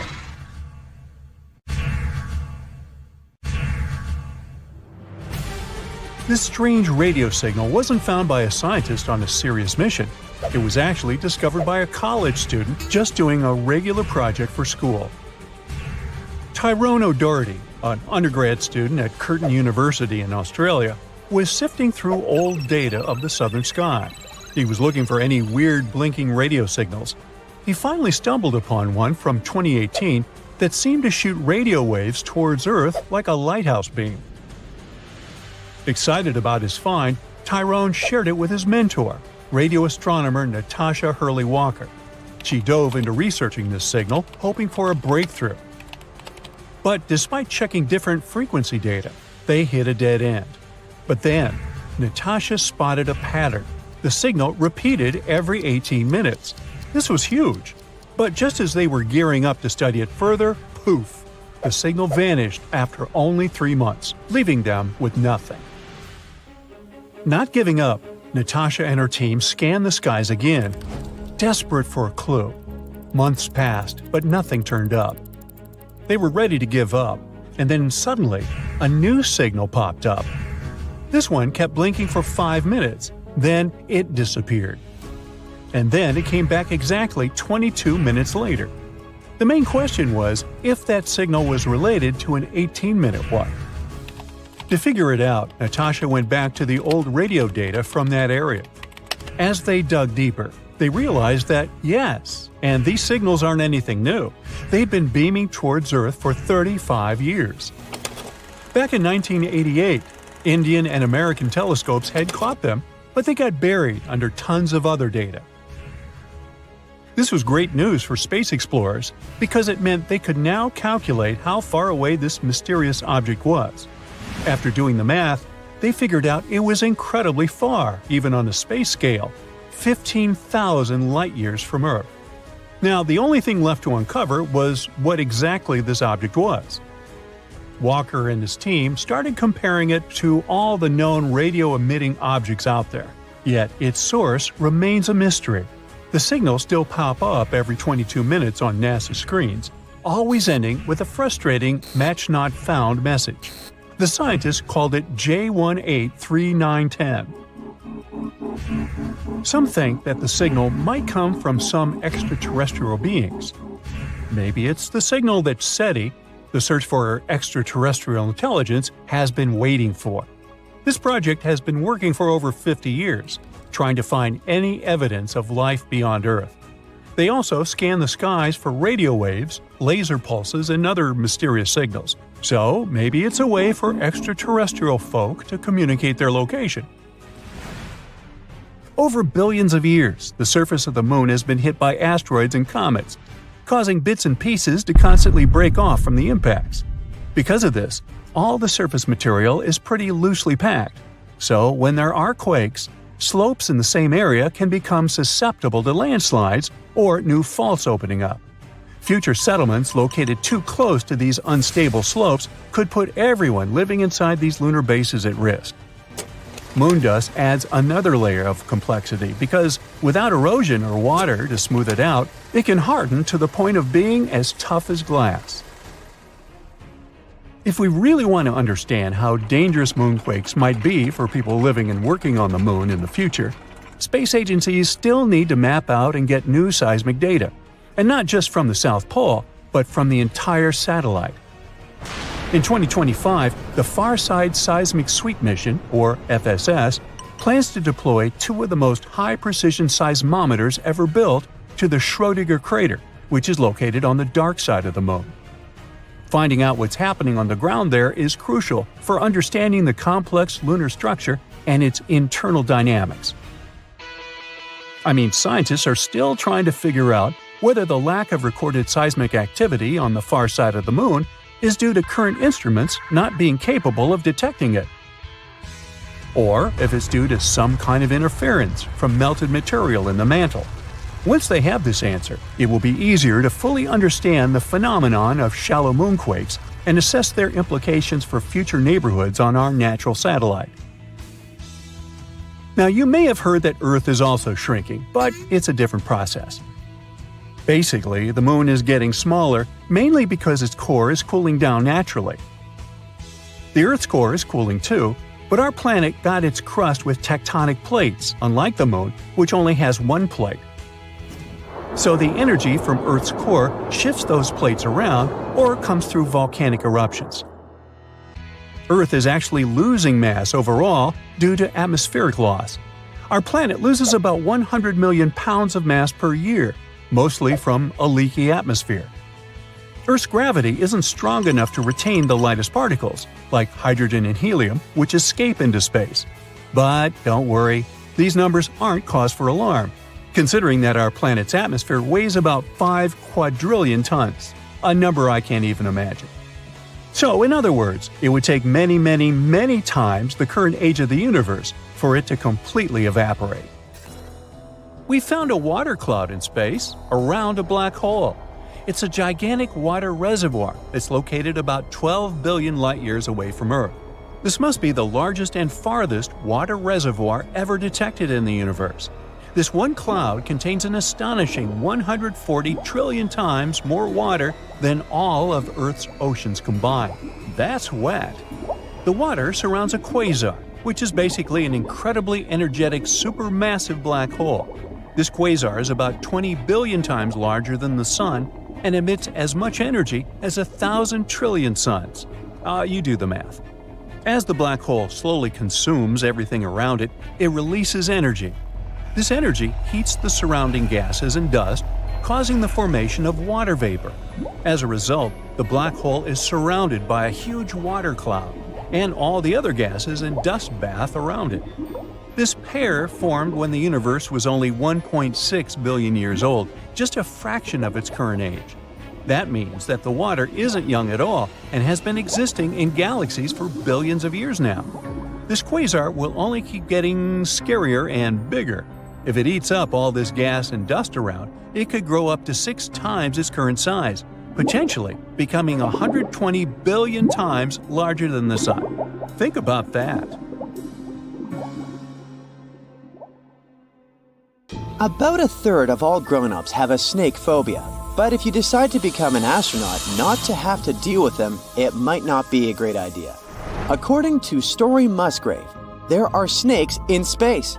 Musgrave is one of the most experienced astronauts in the world right now. He is the second astronaut who managed to go on 6 space flights and fly on all the space shuttles. With that much experience and time in space, he has to have 1 or 2 space horror stories in his career. Once on a space mission, he looked out of the window and saw something resembling a snake.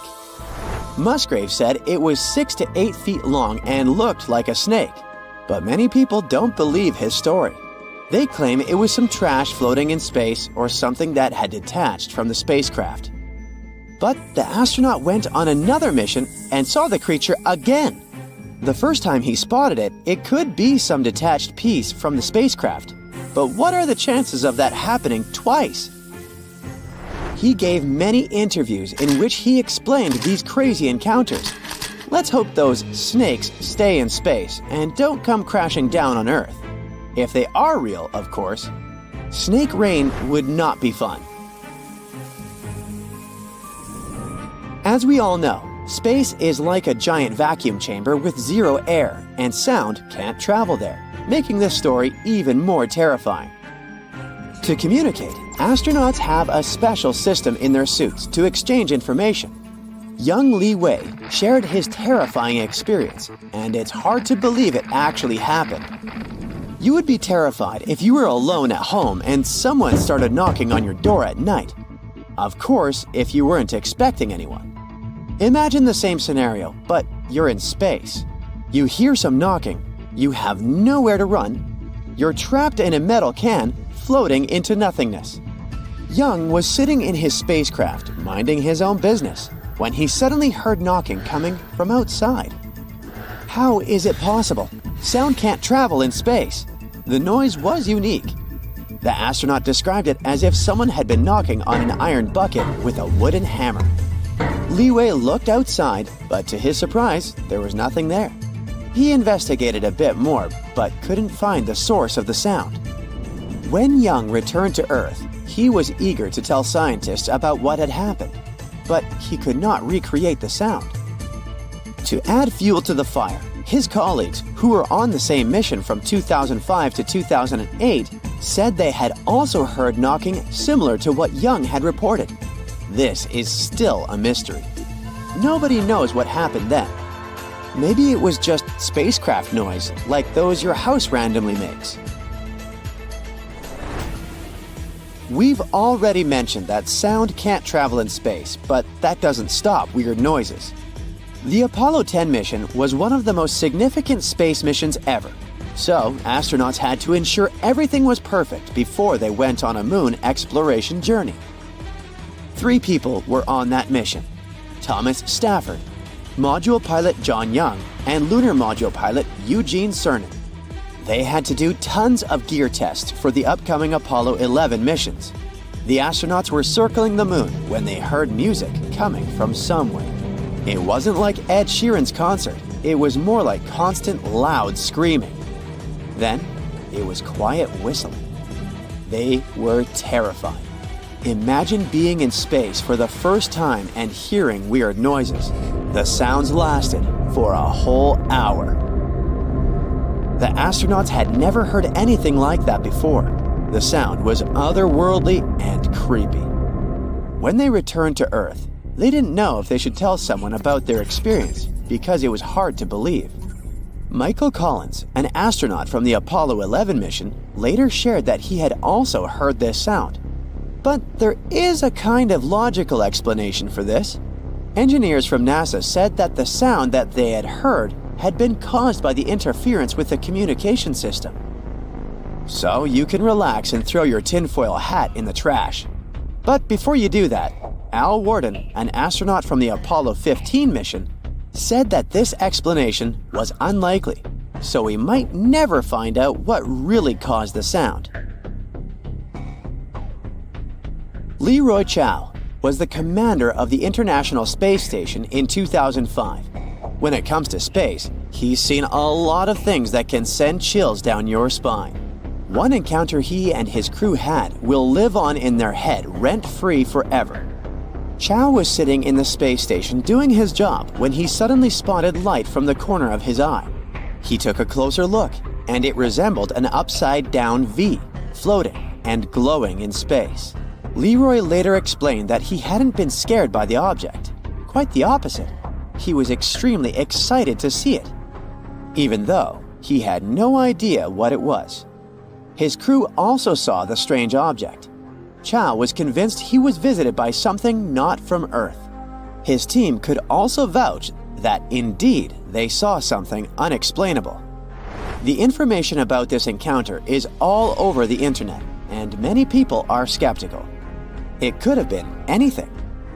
There are more than 10,000 satellites in space right now. It could have been a satellite floating in space. Another theory is that those were lights reflecting from a fishing boat on Earth. But who knows? There may be another logical explanation for this phenomenon waiting to be discovered. Horror stories don't stop there. This one is hard to believe, and it's up to you to figure out if it's true. Astronaut Alan Bean was the fourth individual to set foot on the moon's surface. When he was on the Apollo 12 mission, he claimed he saw a unique shape on the moon. It was shiny and shaped like a shoe. It's hard to know what he saw because he passed away in 2018. Chinese lunar rover Yutu 2 also discovered some shiny substance on the moon. Scientists say it was something gel-like. It could be a glaze that formed when something impacted the moon's surface, like a meteorite or something else. But in the future, we might find a better explanation for this strange find. This may sound wicked, but many countries send animals to space before humans follow them. Take Miss Baker, a squirrel monkey, Ham the chimp, and many more. Many of these animals returned to Earth safely and lived happily ever after, like Ham the chimp that lived for 26 years. But some weren't so lucky. Astronauts are still creeped out when they see animals floating in space. Imagine seeing something like that in a dark vacuum. No matter how tough you are, after that, you will be afraid of your own shadow. This may be sad, but it was an essential step in space exploration. The following horror story comes from space engineer Musa Manarov. This guy came across something that made scientists confused. He was shooting a video of space when he accidentally filmed some shiny object flying in the distance. The thing had a cylindrical shape, and Manarov thought it was something that had detached from the spacecraft. But he was unsure because it moved in a unique way. When you think of a creepy space story, the first thing that comes to your mind is some creature crawling on the spacecraft, or some weird object flying in space. But all those things are highly unlikely to happen. When somebody asked Chris Hadfield what the scariest thing about space was, He said it was asteroids.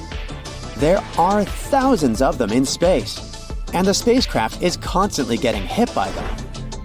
Chris said that he'd always heard sounds from asteroids hitting his spacecraft. He also mentioned that the spacecraft's solar panels were covered with holes.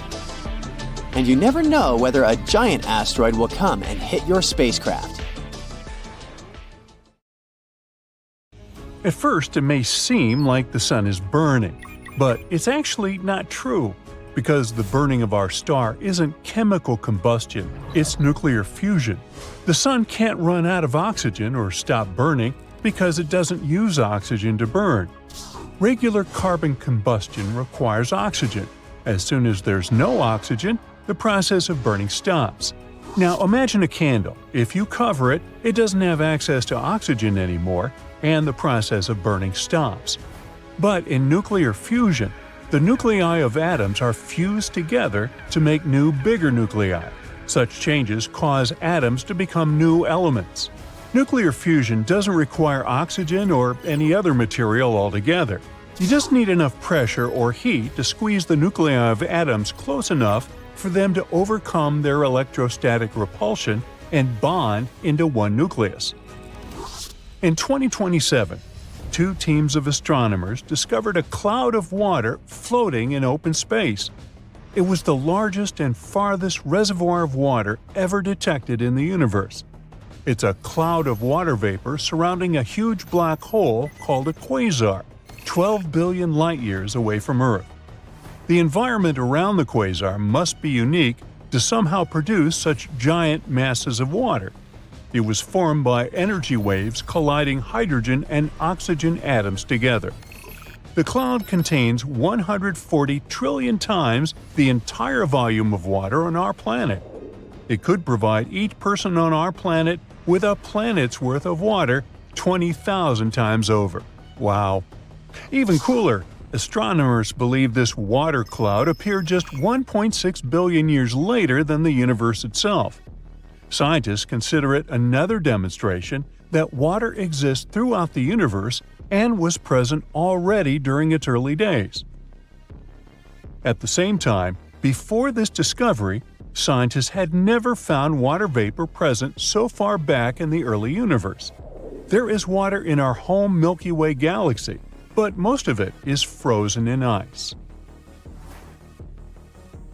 Not only water is floating out there in space, alcohol too.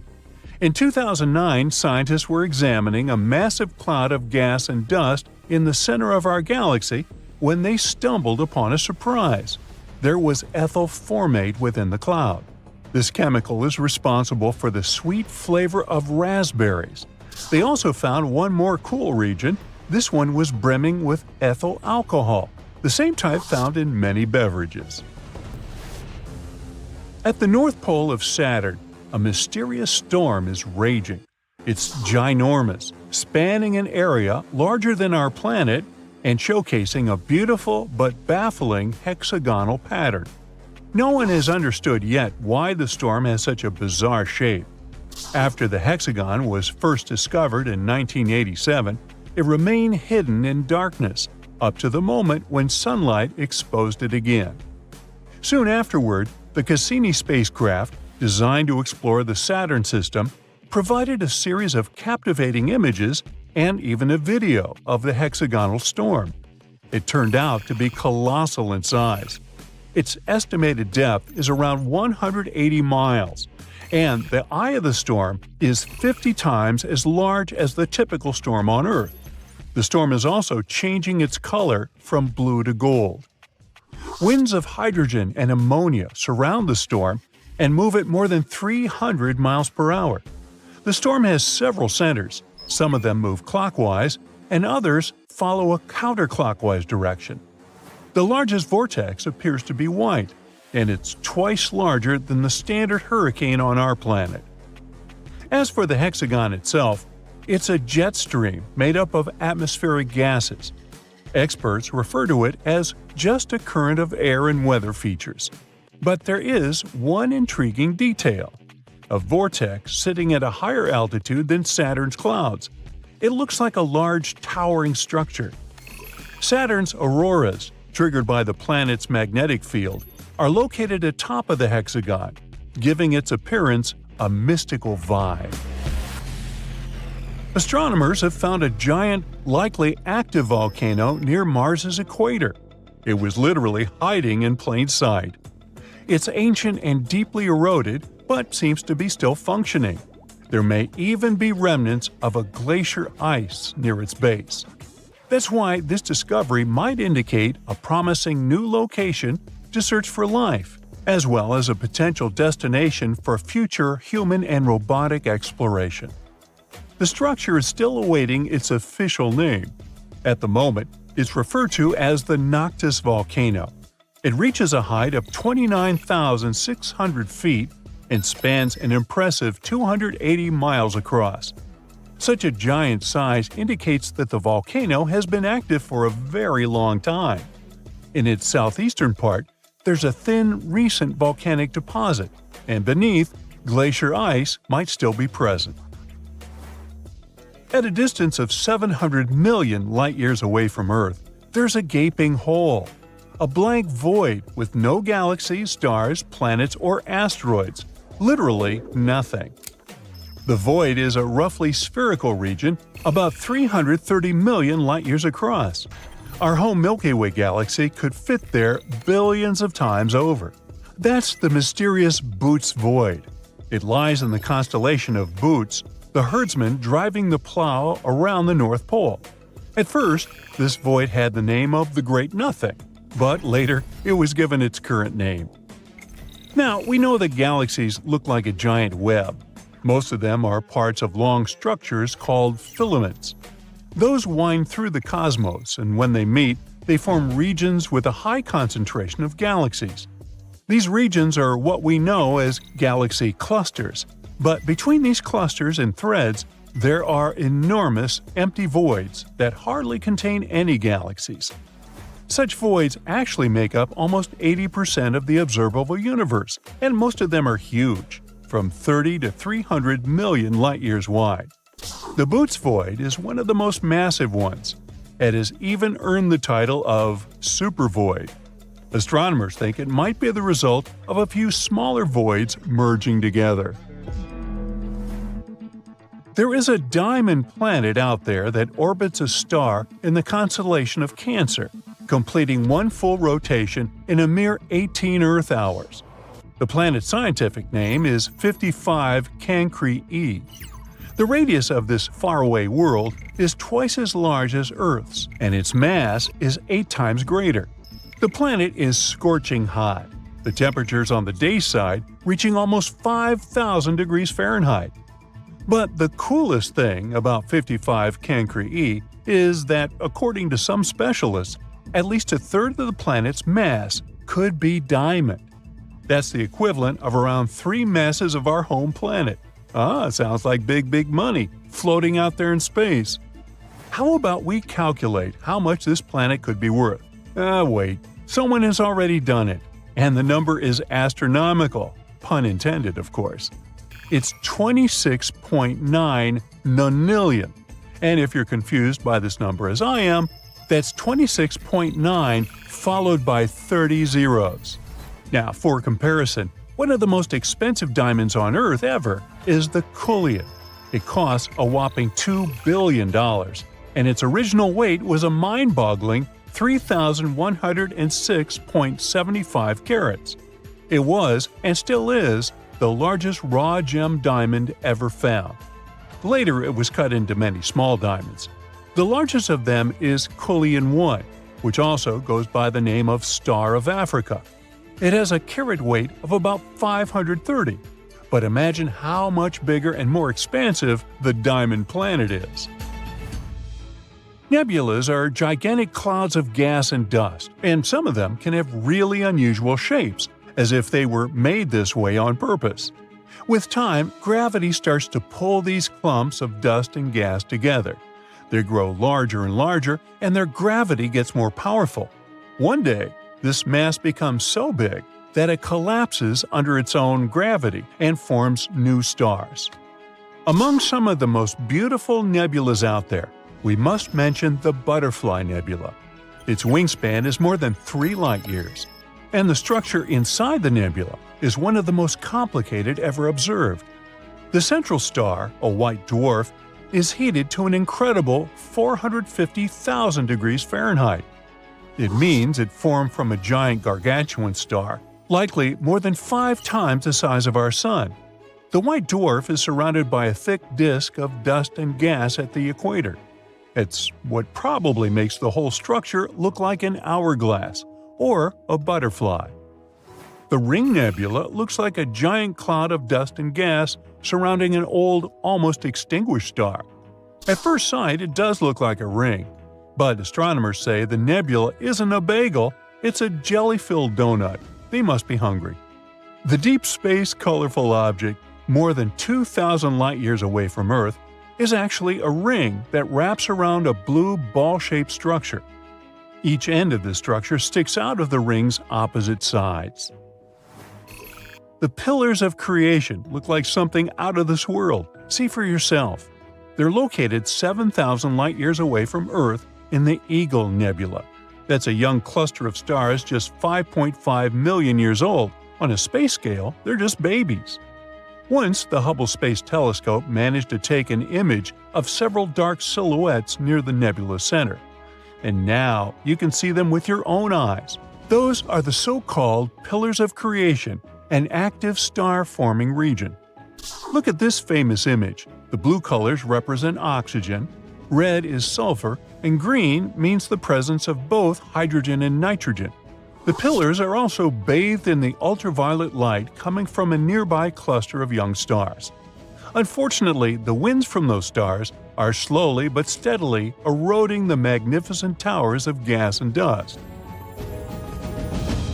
Far out in space, a ghostly, super-ancient galaxy is floating all alone. It shines with a faint glimmer of starlight and has hardly changed for billions of years. Astronomers have no idea why it's there or how it formed. Meet DGSATI, a living fossil galaxy. It's as big as the Milky Way, but is nearly invisible because its stars are spread out incredibly thinly. But what makes the galaxy so unique is that it's sitting all alone, unlike other galaxies of this kind, which are usually found in clusters. It might mean that DGSATI was formed in a different era, probably a mere 1 billion years after the Big Bang. If it's true, the galaxy is a real living fossil. Astronomers have discovered the most massive stellar black hole ever spotted in our home Milky Way galaxy. This newly found space monster is 33 times bigger than the Sun and sits 2,000 light-years away from us. Until recently, the largest stellar black hole found residing in our galaxy has been around 20 times as big as our star in terms of mass. As for the average stellar mass black hole, it's usually about 10 times as hefty as the Sun. Scientists spotted the giant black hole after a star started to wobble while orbiting in that area. The black hole got the name of Gaia BH3. The proximity of this space object to Earth makes it the second closest to our planet black hole ever discovered. The nearest one is called Gaia BH1. Makes sense. It's hanging out around 1,560 light-years away from us. This uncomfortably close neighbor has a mass of around 9.6 times that of the Sun. That means it's way smaller than the newly found black hole. Gaia BH3 is located in the Aquila constellation. From Earth, it seems to have the shape of an eagle. Interestingly, astronomers didn't expect to find a high-mass black hole lurking so relatively close to Earth and remaining undetected for so long. Now look at this marvelous exoplanet. It resembles a giant eyeball hanging out there in space. But it isn't the coolest thing about it. This distant world, identified in 2017, is one of the most promising places for finding life outside our solar system. The exoplanet is called LHS 1140b, and it shows signs of having a global ocean capped in ice. It's that very iris, a huge region around 2,500 miles across, which is constantly gazing at its host star. The planet has a radius of about 1.73 times the radius of Earth, and is 5.6 times as massive as our home planet. The giant eyeball planet orbits much more closely to its star than Earth does. It needs just around 25 days to complete an entire orbit. If the star were similar to our Sun, such a distance would definitely be too close for life to appear on the planet. But instead, it's a cool and dim red dwarf. That's why the exoplanet lies in the habitable zone of its star, where it's not so cold that all surface water would freeze, and not so close that this water would steam away. At the moment, LHS 1140b looks like the most promising candidate for hosting life in our planetary neighborhood. Solar flares are extremely powerful bursts of electromagnetic radiation that can last from minutes to hours.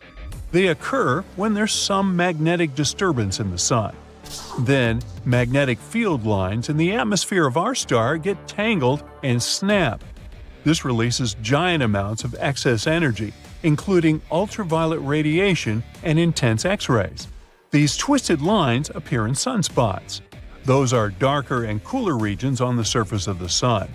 They form when magnetic fields that used to hide deep within our star rise up to the surface. As for coronal mass ejections, or CMEs, which are launched by solar flares, they're sent outward into space. They hit planets, satellites, and basically any objects in their path. Those that come across Earth trigger geomagnetic storms, which in most cases result not only in beautiful auroras, but also in power grid failures and satellite malfunctions.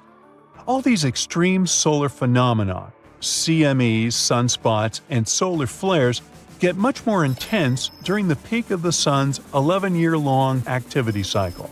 It's known as solar maximum. Right before this event, the Sun steps up its activity. It starts to spit out giant blobs of fiery plasma, emits powerful streams of radiation, and grows planet-sized spots. At first, experts were sure that the current solar cycle would reach its peak in 2025. But judging by recent numerous sunspots, intense solar storms, and some other rare solar phenomena, solar maximum is likely to arrive sooner than that. This planet is as light as a piece of fluff stuck to your jacket. In the scientific world, its name is WASP 193b, but we'll call it the Cotton Candy Planet. It's located around 1,200 light-years from us. We'll never see it with our own eyes, but scientists say the Cotton Candy Planet is pretty much Jupiter's bigger, bouncier cousin. It has an extremely low density. Combined with other factors, like its high temperature and the infrared brightness of its host star, it makes it special. Interestingly, the planet's radius is just 1.46 times the radius of Jupiter, but its mass is a mere 0.139 times of our gas giant. May I have a close-up here, please? Thank you. See how fluffy it is? It would be absolutely impossible to stand on its surface should you ever reach this distant world. It's not often that you can meet something like WASP 193b at a planetary party. Such planets are rare. Their fluffiness might be caused by their planet stars. Those heat them, puffing them up like a marshmallow that's seen too much campfire action. The planet's super low density makes it a real anomaly among those 5,000 plus exoplanets we have already discovered. Just watching certain scenes from the movie Gravity was scary, let alone imagining what would happen if you really ended up in the cold, endless void called space without knowing if you'd be able to go back. But let's say you're really up there. You're so excited about your first spacewalk. It sounds risky, but it's something astronauts on the International Space Station do quite often. It's easy to understand why accidents at work are way scarier up there than some regular 9-to-5 job on Earth. But that's why you have more training and special equipment to keep you safe. First, astronauts are always attached to the spacecraft with tethers, so they don't float away like a helium balloon. It may seem like a spacewalk is such a big deal that the ISS needs to stop when the astronauts are out there doing their thing, but it's not like that. If the ISS were ever to stop, it would fall straight down to our planet. So, once an astronaut is in a stable orbit, they stay in that orbit, unless some new force acts out. The first spacewalk wasn't as simple as those done later. It was performed in 1965, and it lasted 12 minutes. 2 men set out on a mission. One of them was supposed to float in space for a while taking pictures. But things went wrong. His spacesuit expanded too much, making it hard to move. He started to feel overheated, so he had to let some oxygen out of his suit, which was very risky. He could run out of air or get sick like a deep-sea diver. Getting back into the spacecraft was tough as well, but he somehow managed to do it. Then, more problems came. The spacecraft started spinning, oxygen levels rose dangerously, and there was a risk of an explosion. After a lot of struggle, they made it back to Earth, but landed in a random forest surrounded by wolves and bears during a snowstorm. It took a rescue party to find them. Not a very encouraging story to listen to while you're waiting to go out. But cheer up, things have improved since then. Hundreds of astronauts have taken spacewalks without any serious problems. So here you are, whizzing right along with the giant ISS. Your first spacewalk goes almost flawlessly, so you can enjoy the view a bit. It's hard to control the way you move, but tethers still do their job, so you can focus on your task. Until you realize they failed. How did they untie? You notice you're floating off in some random direction. There's nothing you can hold on to. Your body is weightless, and it has started to spin around. It's so frustrating when you can't take control of your movements. An astronaut named Scott Kelly described this unpleasant feeling in his book Endurance. He was turning around and upside down in the darkness and could see nothing but what was right there in front of his face. It was like a scuba diver floating in murky waters, totally disoriented, with no way of telling which direction was wrong and which one could be right. In space, you can't kick or flail to change your course. It might be fun floating inside a spacecraft with zero gravity, playing and fooling around, but seeing just the endless void filled with stars in the distance and knowing what could happen makes it frightening. And now you're getting closer to Earth's atmosphere. It might seem like the safest option because it makes you feel like you're going home, but in reality, you better hope you'll change direction. If your angle and speed are wrong, you might re-enter the planet's atmosphere and burn up. Not a good deal. NASA trains astronauts for such situations, so you know what's your next step: activating an emergency jetpack called SAFER. This tool is designed to help you stabilize and move in space. You don't even need the tethers. You can control the movements of your jetpack with a small joystick. Finally, all those hours of playing video games will pay off. These jetpacks became an inevitable part of the spacewalk package almost 30 years ago. So far, no astronaut has had to use one during a spacewalk. Whew! You're back on track, and you're moving away from Earth's atmosphere. You're getting closer to the ISS, flying manually. Oops! These jetpacks have one big flaw. They have a limited amount of fuel, and your SAFER has just run out of it. Okay, take a deep breath. One of the most important things every astronaut has to learn is to be prepared for literally anything. That's why they go through pretty intense training sessions, so they can remain calm even in very stressful situations. A long time ago, NASA would choose astronauts from test pilots who went through harsh training in the jungles of the Philippines without any help, so no instructions or supplies. Later, they implemented a special training regime with outdoor exercises in different climate environments and even underwater to simulate conditions in space. Today, astronauts are trained to work in teams to stay focused and calm while handling difficult tasks. For instance, when they needed to fix the Hubble telescope, astronauts had to work for more than 8 hours in the harsh conditions of space to remove a broken part. It was a frustrating task. Plus, the gloves they had to wear made things harder, but they still did it. They also train in a giant water pool in Houston, which is a pretty good replica for the ISS. That's where they practice spacewalks and try to repair things while being underwater all the time. The water makes them feel weightless, while their suits are heavy enough to mimic the effects they could experience during spacewalks. You also need to have sessions with aerospace psychologists. They help astronauts handle stress and stay mentally strong. They check astronauts before, during, and after missions, helping pick the best candidates for spacewalks. Not everyone can go through these harsh conditions. Out of 16, only 10 get chosen. Even though so many safety measures are taken, space is still an unpredictable place where we don't have as much power as we'd like to. Back in 1973, during a spacewalk on the Skylab space station, 2 astronauts were in a very risky situation.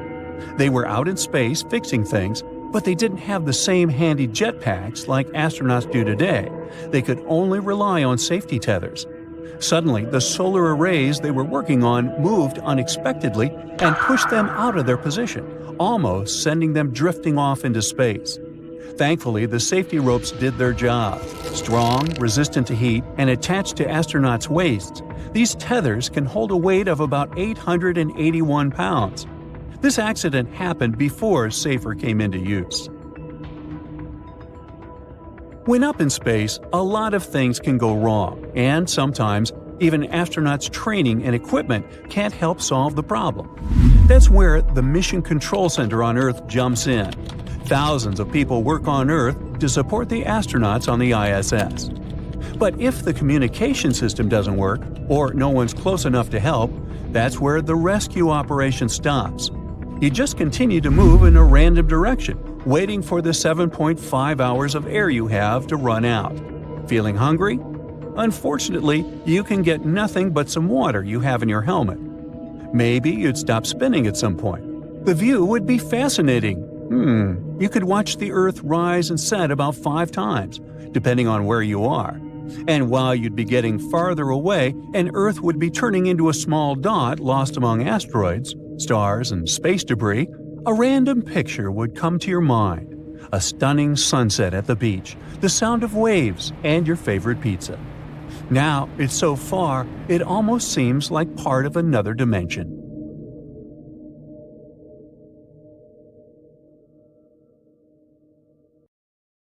Now, get this. Octopuses are visitors from outer space. Here's how this would have happened. Ice-kept eggs of octopuses stuck in spatial bodies crashed into Earth. Then these guys would have mixed together with a pre-existing set of genetic information available on our planet. And presto, octopuses were born. Well, it may be a long stretch to justify that the highly intelligent octopuses are extraterrestrial beings. But the idea is based on a theory that has been around since ancient Greece, something known as panspermia. Now, panspermia is a hypothesis that says life exists all around the universe, not only in planets. So, things such as space dust, asteroids, and even spacecraft have their share of life glued to them. And when they travel across the galaxy, life is disseminated. This strand of thought has been polemic, since it goes against the idea that all life originated right here on our planet. But as much as this new octopus theory might be refreshing, it doesn't contribute too substantially to the search for life on other planets. It's just too hypothetical. Now, octopuses are in fact incredibly old. The oldest known fossil belongs to an animal that lived almost 300 million years ago. FYI, this is before our dinosaur buddies roamed the Earth. Wait, there's more! Octopus arms have a mind of their own. That's because 2/3 of their neurons lie in their arms, not in their heads. This means that their arms can problem-solve how to open a shellfish, while their owner is worried about other stuff entirely. Talk about ninja-level multitasking. Oh, and like other animals, such as chimpanzees and dolphins, octopuses have proven to be good at maneuvering tools, like picking up old shells and using them as a temporary home.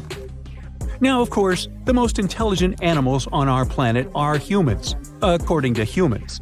But we don't seem to give pigs enough credit. Pigs are so smart they can play video games. No, not Minecraft.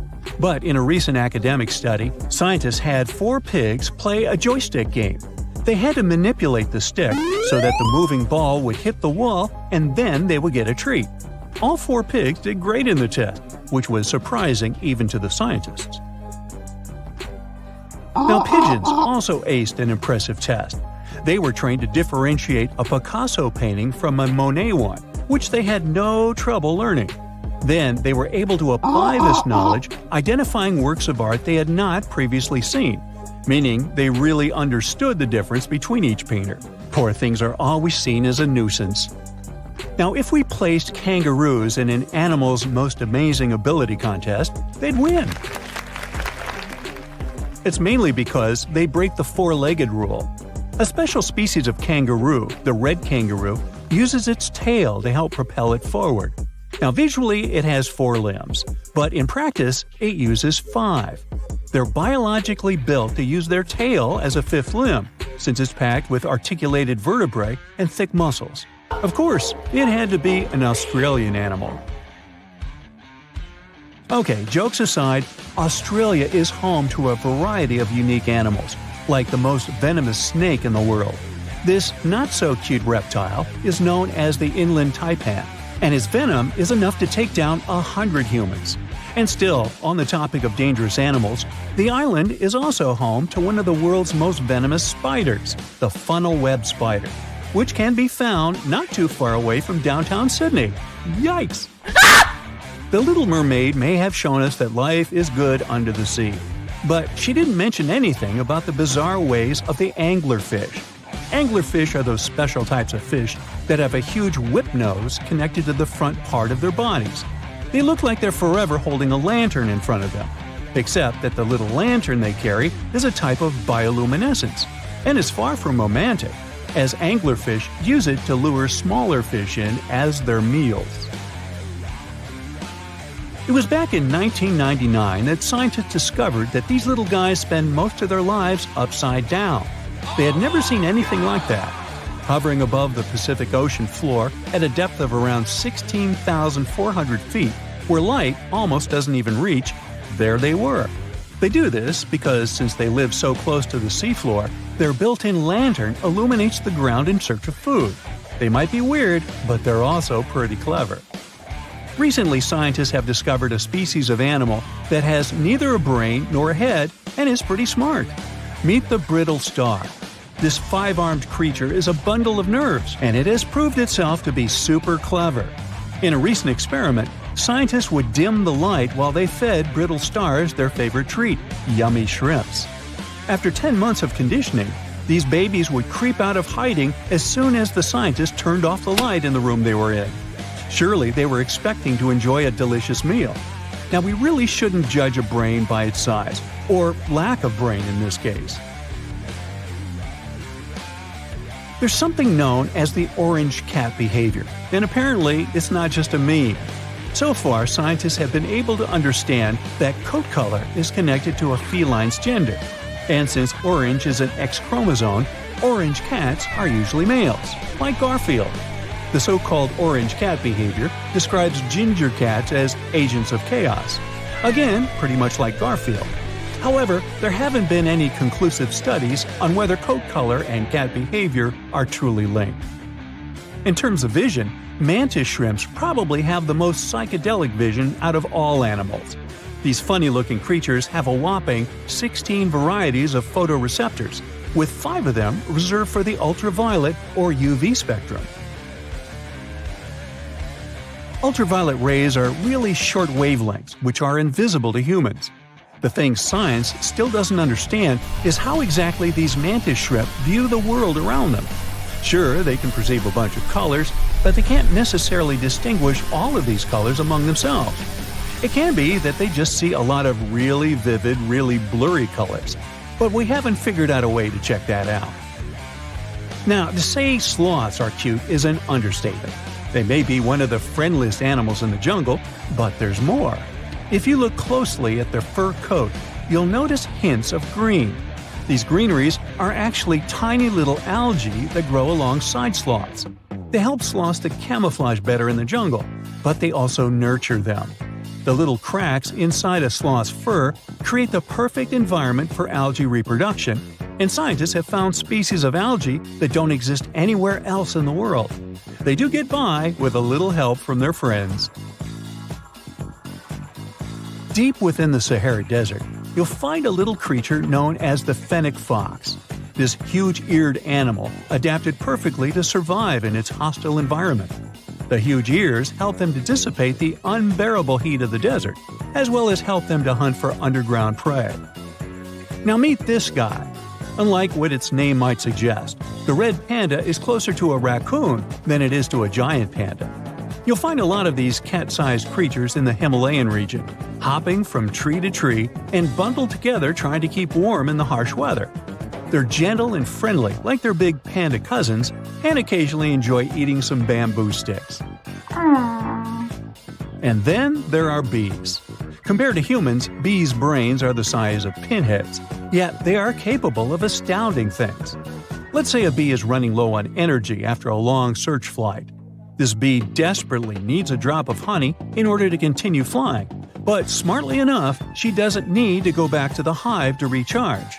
She can ask a fellow beehive mate for a drop of honey directly from this other bee's stomach and continue flying. This type of decentralized system allows them to build highly effective societies, one that bees don't need to push to the queues in front of the honey cells, for example. Hey, just kidding. Now, in the 70s, we received a radio signal that lasted more than a minute, and to this day, no one knows what it was or where it was coming from. But now, a new theory has appeared. Could the mystery finally be solved? In 1977, at 11:16 p.m., a telescope in Ohio caught something very unusual in space. It was a super short radio signal, just 72 seconds long. The signal was so strong and weird that the scientist who found it wrote "Wow" in red ink next to it. That's why it's called the WOW signal. Now in space, hydrogen gas sometimes releases radio waves, a type of electromagnetic radiation. They emit at a specific frequency, which is like a unique signature for hydrogen gas. This helps us to find, identify, and study it. Thanks to this, we noticed that the WOW signal frequency came from the same place as this gas. But it's not like it helps much, because we still have no idea what emitted it. What's even stranger, the signal happened only once. Even though we tried really hard to hear it again, we never did. And without a repeat signal, it was impossible to tell what it was. It's hard for us to even get its precise location, because the signal was short-lived. After a certain distance, it's very hard to tell where different radio signals are coming from. And that's where the theory started. This particular frequency that the WOW signal was on is special. It's not crowded with a lot of other signals. It's like finding a quiet spot in a noisy room. Because there's not much interference or noise, so if you send a signal on this frequency really far, it won't get lost or distorted. And that's curious, because it means that there might be a perfect place to send messages if we want to communicate with any extraterrestrial creatures out there. So, could it be that they're trying to contact us? Well, it's a real scientific possibility. No one knows for sure what caused the WOW signal. But if it was from something extraterrestrial, they definitely communicate not like we do. The signal looked nothing like a deliberate message, and that's weird that it happened only once. If it was little green people trying to contact us, it would be weird for them to only try once. But just in case, in 2012, on the 35th anniversary of the WOW signal, we decided to send out a bunch of messages toward certain stars. We used a special code to make sure any extraterrestrial creatures who got the messages would know they were from intelligent beings like us. Well, mostly intelligent. We even used a lot of power to make sure the messages could travel really far. Scientists have come up with lots of ideas about where the WOW signal might have come from, but none of them are widely agreed upon. We know for sure that it didn't come from anything on Earth. Earth noise can interfere sometimes, but this signal definitely came from outer space. There was also a theory that the signal might have bounced off some space junk and come back to Earth. But later, we realized that the requirements for that to happen were very unlikely. One potential idea is that the signal might have been caused by twinkling in space, like how stars twinkle in the sky. But even if that's true, it doesn't rule out the possibility that the signal was made by something artificial. Another idea is that it could have come from something spinning, like a lighthouse. Or maybe it was a signal that changed its frequency over time. Or it was just a one-time burst. It's been 50 years since a strange radio signal was caught. But recently, a new idea about its origin sparked up. Now imagine a comet streaking through space, leaving a trail of gas behind it like a tail. This gas could be key to understanding the mysterious radio signal that caught astronomers' attention all those years ago. One of the astronomers looked at the WOW signal and thought it might be connected to a comet called 266P/Christensen. Yeah, that's a mouthful. This comet is about 1,800 light-years away. It wasn't known back in 1997 when the signal was first detected, but now it could explain the strange radio waves. Comets can emit radio waves as they get closer to the Sun. It's like the gases around them start buzzing with energy. This buzzing might be what the WOW signal was all about. To test this theory, we used a radio telescope to listen for radio waves from other comets. We found that some comets did indeed emit radio waves at the same frequency as the WOW signal. Then we pointed the telescopes at this particular comet as it passed through the same part of the sky where the WOW signal was detected. The comet's radio waves could match up with the signal, and while the comet wasn't exactly in the same spot as the signal, it was close enough to feel like we were onto something here. It also might have been caused by hydrogen clouds from two comets, the ones we mentioned and another one called P/2008Y2. Who picks these names? But not everyone is convinced by that idea. Some say that the theory about two comets causing the signal doesn't add up, because comets don't usually emit radio waves in the ways needed to explain the WOW signal.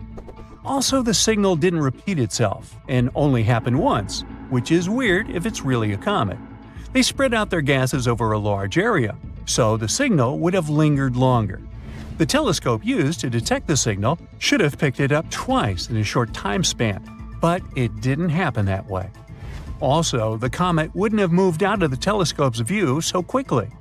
This shows that we need to learn more about how and why comets emit these radio waves, especially at the same frequency as the WOW signal. There are also a lot of mysterious and interesting signals in space. Most of them come from natural events, like something called fast radio bursts. These bursts of energy are incredibly powerful and occur all over the sky, but their origins are still unclear. They last for only a fraction of a second. Maybe the telescope caught just a part of one of these bursts. There's also a strange signal we've been receiving since 2018. This one actually repeats every 22 minutes, but despite our efforts, we can't figure out where it's coming from. It started way back in 1988, and we've been investigating this mystery for 36 years now. At least here we know the distance of the mysterious object sending the signals, a distant 15,000 light-years away. Some speculate that these signals could be from extraterrestrial beings trying to communicate with us. However, we can't say for sure without solid evidence, so it remains speculative. Another explanation is a pulsar theory. Now, pulsars are neutron stars that emit beams of energy, similar to what we've been observing with the signals.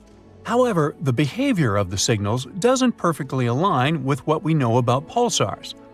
There's also the magnetar theory, suggesting that these signals could be coming from supercharged neutron stars called magnetars. Yet, none of these theories fully explain the strange behavior of the signals. Maybe there's a new, undiscovered phenomenon in the universe. So even though comets are a possibility, there are still a lot of unanswered questions about the WOW signal. We don't know what caused it, and we may never know.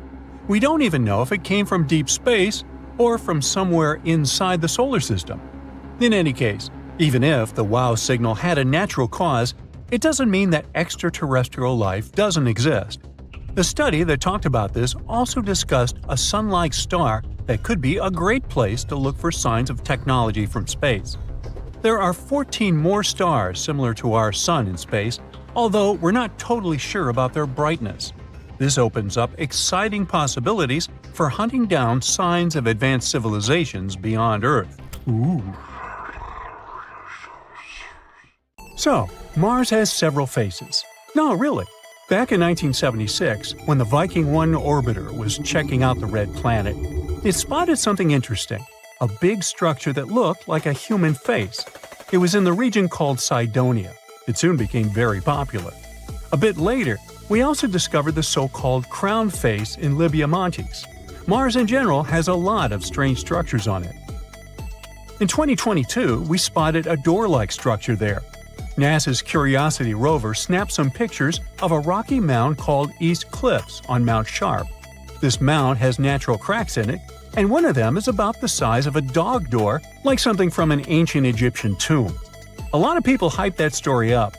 The image was shared widely on social media, making the crack look bigger than it really is. Some people think that it's hinting at extraterrestrial life. But after looking closely, NASA found out that it was just a narrow crack in the rocky terrain. These cracks and gaps are pretty normal in rocky areas, both on Earth and Mars. The crack formed naturally over time, maybe from wind erosion or Mars quakes. Mars is a gold mine of mysterious structures. Recently, we found some strange spiral shapes there. These are giant coils made of lava, and they look like big springs or loops.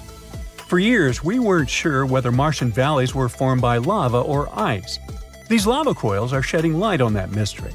Now, thanks to high-resolution images from NASA's Mars Reconnaissance Orbiter, researchers have spotted 269 lava spirals that can't be explained by ice-related activities. What's fascinating is these lava coils are like the ones we see on Earth, like those formed by Hawaiian lava flows. These spirals are so well preserved that they were easily overlooked before. They range from 16 to almost 100 feet wide and are subtle, blending into the dusty Martian landscape. These coils can teach us a lot about Mars's composition, especially its crust and mantle. We still don't know much about those. But Mars isn't the only planet with strange structures on it. For example, Saturn, the gas giant of our solar system, has a fascinating feature at its north pole, a huge hexagon. This is a hexagon-shaped cloud pattern. It's about 9,000 miles long, making it larger than the diameter of Earth. It's thought to be a jet stream made of gases moving very fast, at about 200 miles per hour. This hexagon was first spotted by the Voyager mission in the 80s, and later seen up close by the Cassini mission in 2006. The Cassini mission noticed a change in its color from blue to golden over time. There are different ideas about why Saturn has this thing. One theory suggests it forms because of the way winds move at different speeds near Saturn's poles. Similar shapes were created in lab experiments when liquids were rotated at different speeds. Another idea suggests that a slow spinning stream of air, along with Saturn's special weather patterns, might be responsible. In 2020, we found that when storms are surrounded by winds swirling in the opposite direction, they can create a steady hexagon shape. So far, this is the most likely explanation. Saturn also got lucky with the bizarre moons. One of them is called Lapidus. This moon has a weird feature, a huge ridge that wraps around its middle like a giant belt. This basically makes it look like a giant walnut. Where's my nutcracker? This ridge is incredibly tall by our standards, around 8 up to 12 miles high and stretching 124 miles wide. It covers more than 3/4 of the moon's surface and is considered the third largest mountain range in the entire solar system. Now, we don't have a clue about how this enormous ridge formed. It's unlike anything seen on other planets or moons. There's one idea, though. The ridge might be the remnants of a dead moon. Let's say billions of years ago, a colossal impact shattered chunks of material off Lapidus. These pieces circled around the moon, forming a mini-moon or sub-satellite. And over time, the gravitational pull of Lapidus tore this mini-moon apart, creating a ring of debris around it. As the debris from this ring fell back onto Lapidus, it built up the massive ridge we see today. They think this process happened quickly, maybe over centuries. Saturn's gravity didn't interfere because, luckily, Lapidus was quite far away from it. If Lapidus was closer to Saturn, its moon might have been pulled away. But we do need more simulations to see if this theory is true. Titan, another one of Saturn's moons, also has some weird stuff going on in its methane seas. Scientists have spotted these strange bright spots called magic islands that seem to pop up and disappear over time. We have no idea what they are. Titan's atmosphere is packed with complex organic molecules that clump together and fall to its surface like snow. These magic islands might be snow clumps that soak up methane and sink very slowly. But there's a problem. In water, molecules stick together, which is why stuff can float on top of it. But methane is different. It likes to grab onto other molecules, so it makes any solid thing sink immediately. Yet, these magic islands don't sink. There's a theory that these islands might be like sponges made of ice with lots of holes. When pieces of this holy ice come loose from the edge of the lake, they can float on Titan's seas for a bit before going down under. There are also other ideas, like bubbles of nitrogen gas or waves caused by wind. We need more research to know for sure. Moons like to be weird. Just look at our own one. In 1971, we found a patch with missing soil on our moon, and it looks like a blue lake. They call this mysterious spot Ina. We first spotted it during the Apollo 15 mission in 1971. Later, the Apollo 17 mission took clearer pictures of it. This spot, shaped like a bluish D letter, is one of the weirdest things on the moon. The color comes from special rocks rich in titanium called basalts. These rocks cover Ina's floor and make it look blue. There are also bluish areas near the edges of the mounds inside Ina. Ina is unique and probably has a long history. It might have had volcanic activity, with mounds that are about 3.5 billion years old. It's similar to the surface age of the volcanic field that surrounds Ina.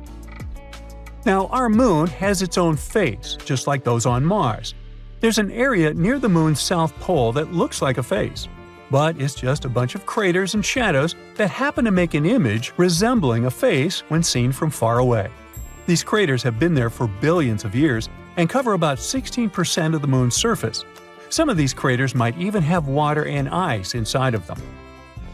You might be wondering why there are so many faces in our solar system. Well, that's because our brains are wired to recognize faces, even when there aren't any. It's a phenomenon called pareidolia. Our brains try to make sense of shapes, so when we see something that looks a bit like a human, our brain turns it into one because it's familiar. Like when you see a shadow figure on a chair with clothes, or even on Mercury. Some people see shapes like Mickey Mouse. So don't worry, it's not extraterrestrial life. It's our brains that play tricks on us, making us see familiar shapes like faces even where they don't really exist. You get the last instructions from the team and get into your spaceship. It's the first spacecraft made on Earth that can move at a speed close to the speed of light. Your task is to visit the most unusual and terrifying places in space and send scientists detailed information about them. And so, your journey begins. Your spacecraft is accelerating, and you dash past the moon. In the distance, you see a small reddish planet. It's Mars. And look at that spectacular giant surrounded by a set of rings. That's Saturn. You wish you could have more time to explore this gas giant, but you have to hurry.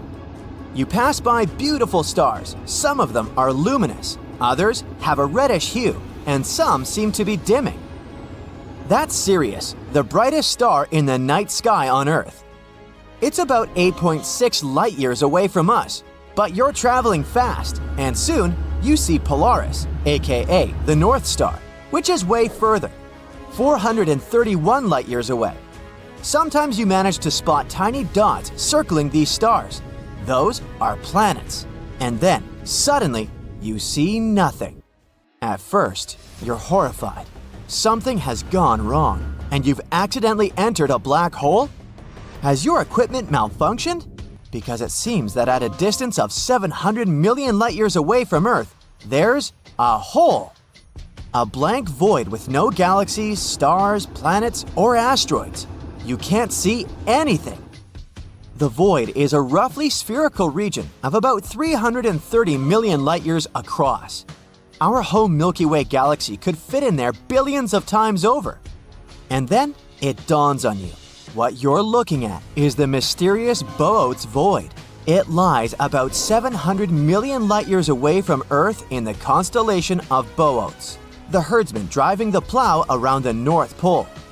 At first, this void was called the Great Nothing, but later it was given its current name. Now we know that galaxies look like a giant web. Most of them are parts of long structures called filaments. Those wind through the cosmos, and when they meet, they form regions with a high concentration of galaxies. These regions are what we know as galaxy clusters, but between these clusters and threads, there are ginormous empty voids that hardly contain any galaxies. Such voids actually make up almost 80% of the observable universe, and most of them are huge, from 30 to 300 million light-years wide. The Boötes void is one of the most massive ones. It's even earned the title of supervoid. Astronomers think it might be the result of a few smaller voids merging together. But what could have caused such giant empty areas to appear in the first place? The reason might lie in the origin of the universe. In its early days, all the matter in the universe was packed together quite tightly. Astronomers even think it was something like a uniform soup. But pretty soon, random quantum fluctuations started distributing this matter. Some areas became denser. As a result, their gravitational pull became stronger, and they began stealing matter from less dense regions. This made such areas even denser, and they kept attracting more and more matter. At the same time, smaller clumps of matter started drifting further away from the center, forming galaxies. After staring at nothingness for some time, you decide to explore other space objects and start the engine of your spacecraft again. There's one kind of space formation you've been looking forward to seeing: nebulas. Those are gigantic clouds of gas and dust. With time, gravity starts to pull these clumps of dust and gas together. They grow larger and larger, and their gravity gets more powerful. Sounds familiar, doesn't it? One day, this mass becomes so big that it collapses under its own gravity and forms new stars. So, you decide to visit some of the most beautiful nebulas out there. And you start with the Butterfly Nebula. This butterfly's wingspan is more than 3 light-years. And the structure inside the nebula is one of the most complicated ever observed. The central star, a white dwarf, is heated to an incredible 450,000 degrees Fahrenheit. It means it was formed from a gargantuan star, likely more than 5 times the size of our Sun. The white dwarf is surrounded by a thick disk of dust and gas at the equator. That's what probably makes the whole structure look like an hourglass or a butterfly. The next place you decide to visit is the Eskimo Nebula, 5,000 light-years away from Earth in the constellation of Gemini.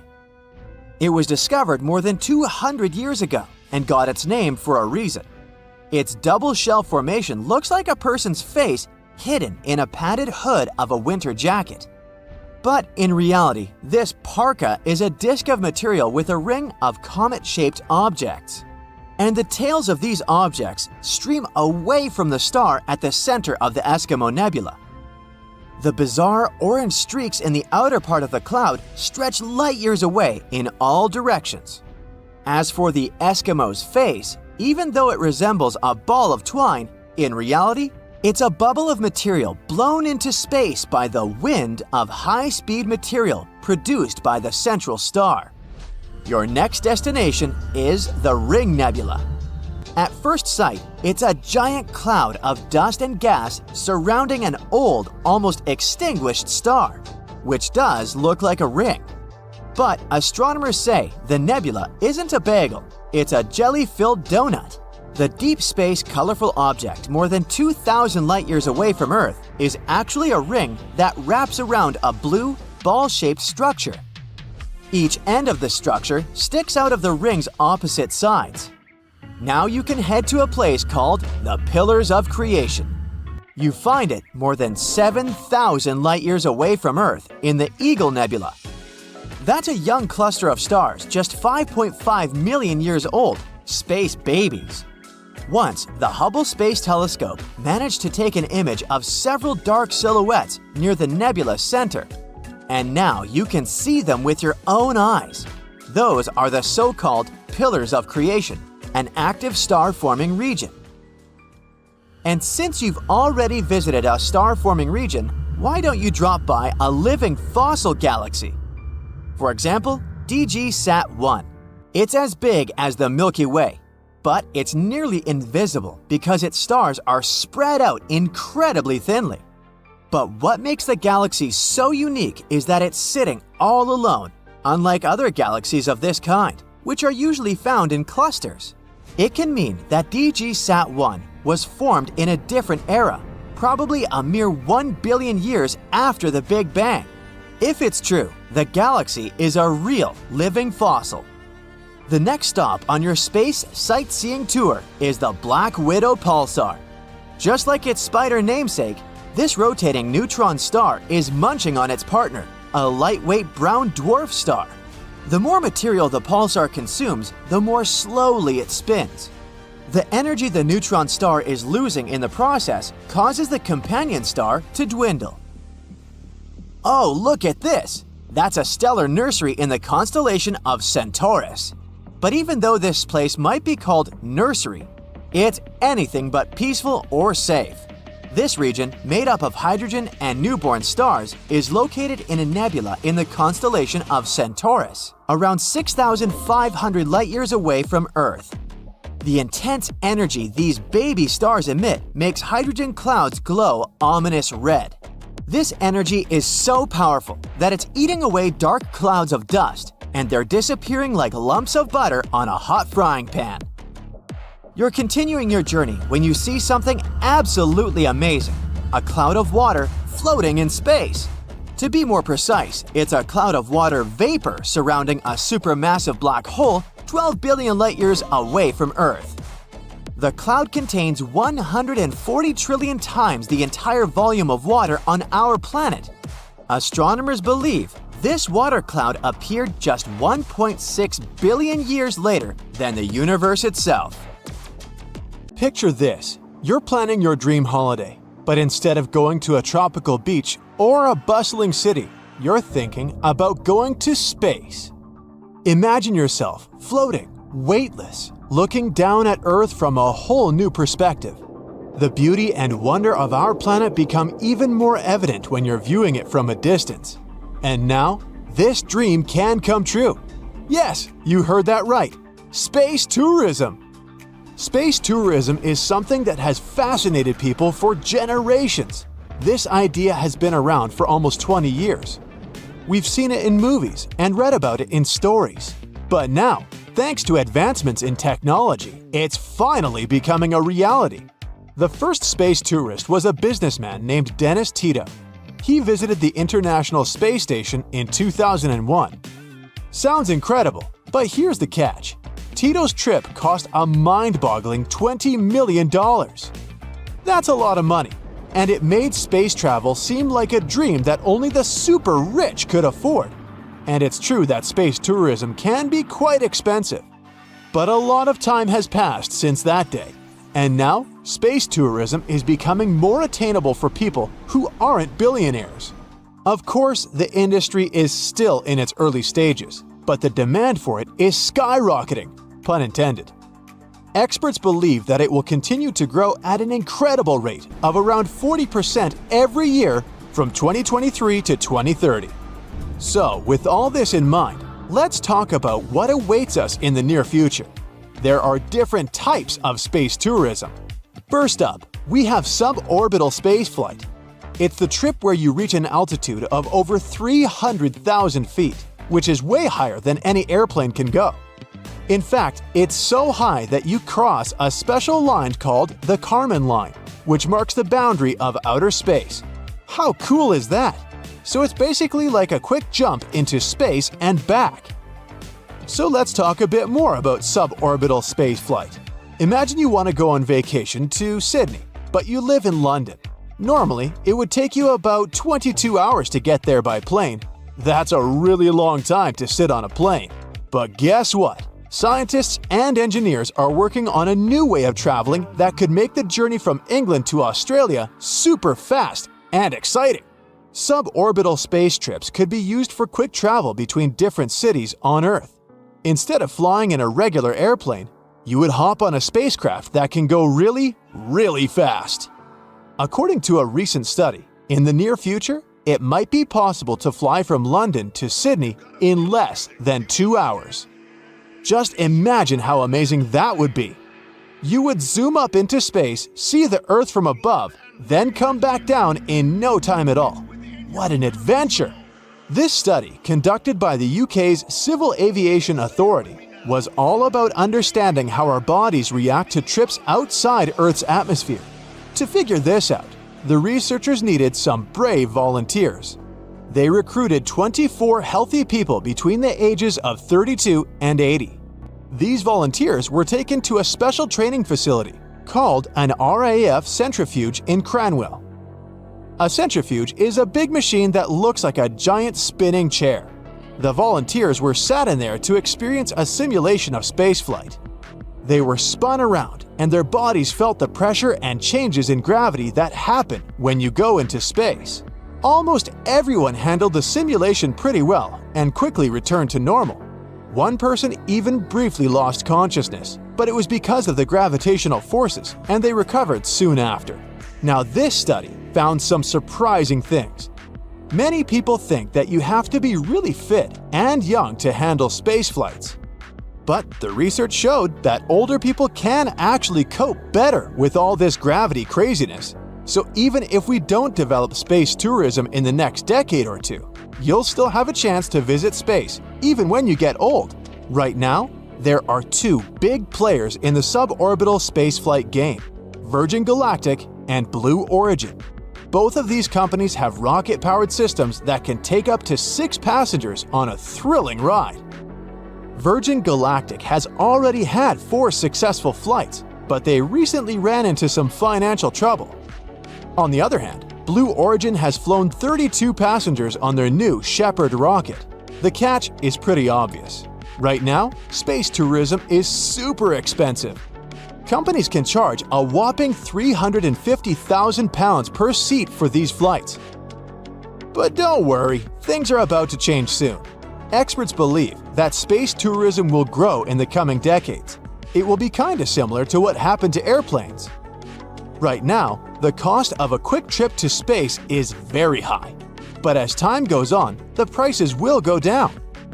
Eventually, space our children, but many of us will have a chance to experience the wonders of space.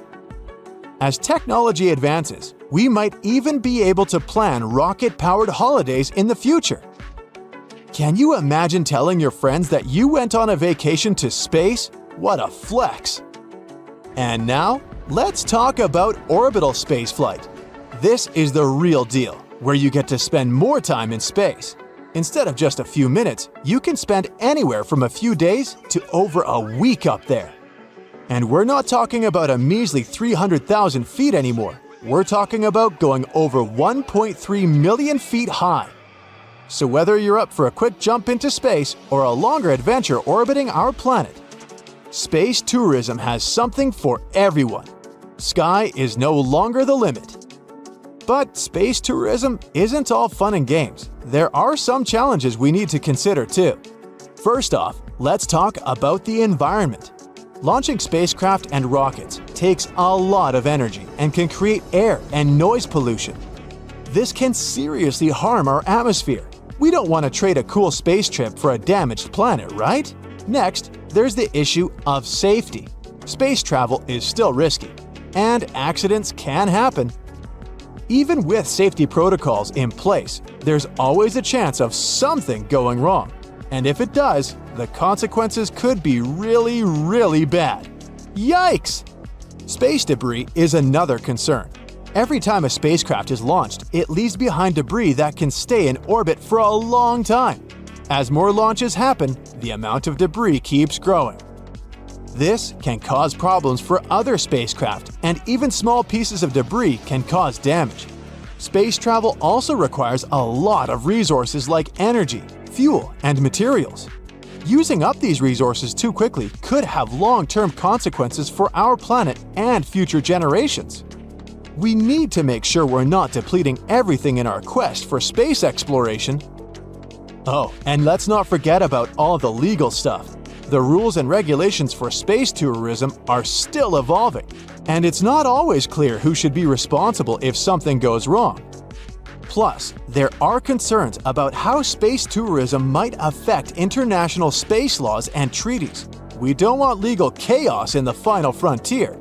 And finally, to achieve our dream of taking spaceships like planes, we'll need better infrastructure and logistics. We'll need to build more spaceports where spaceships can take off and land. But don't worry, scientists are actively working to solve these problems. Remember, it's not just us who are excited about space tourism, even governments are joining the fun. Many countries are investing in space tourism too.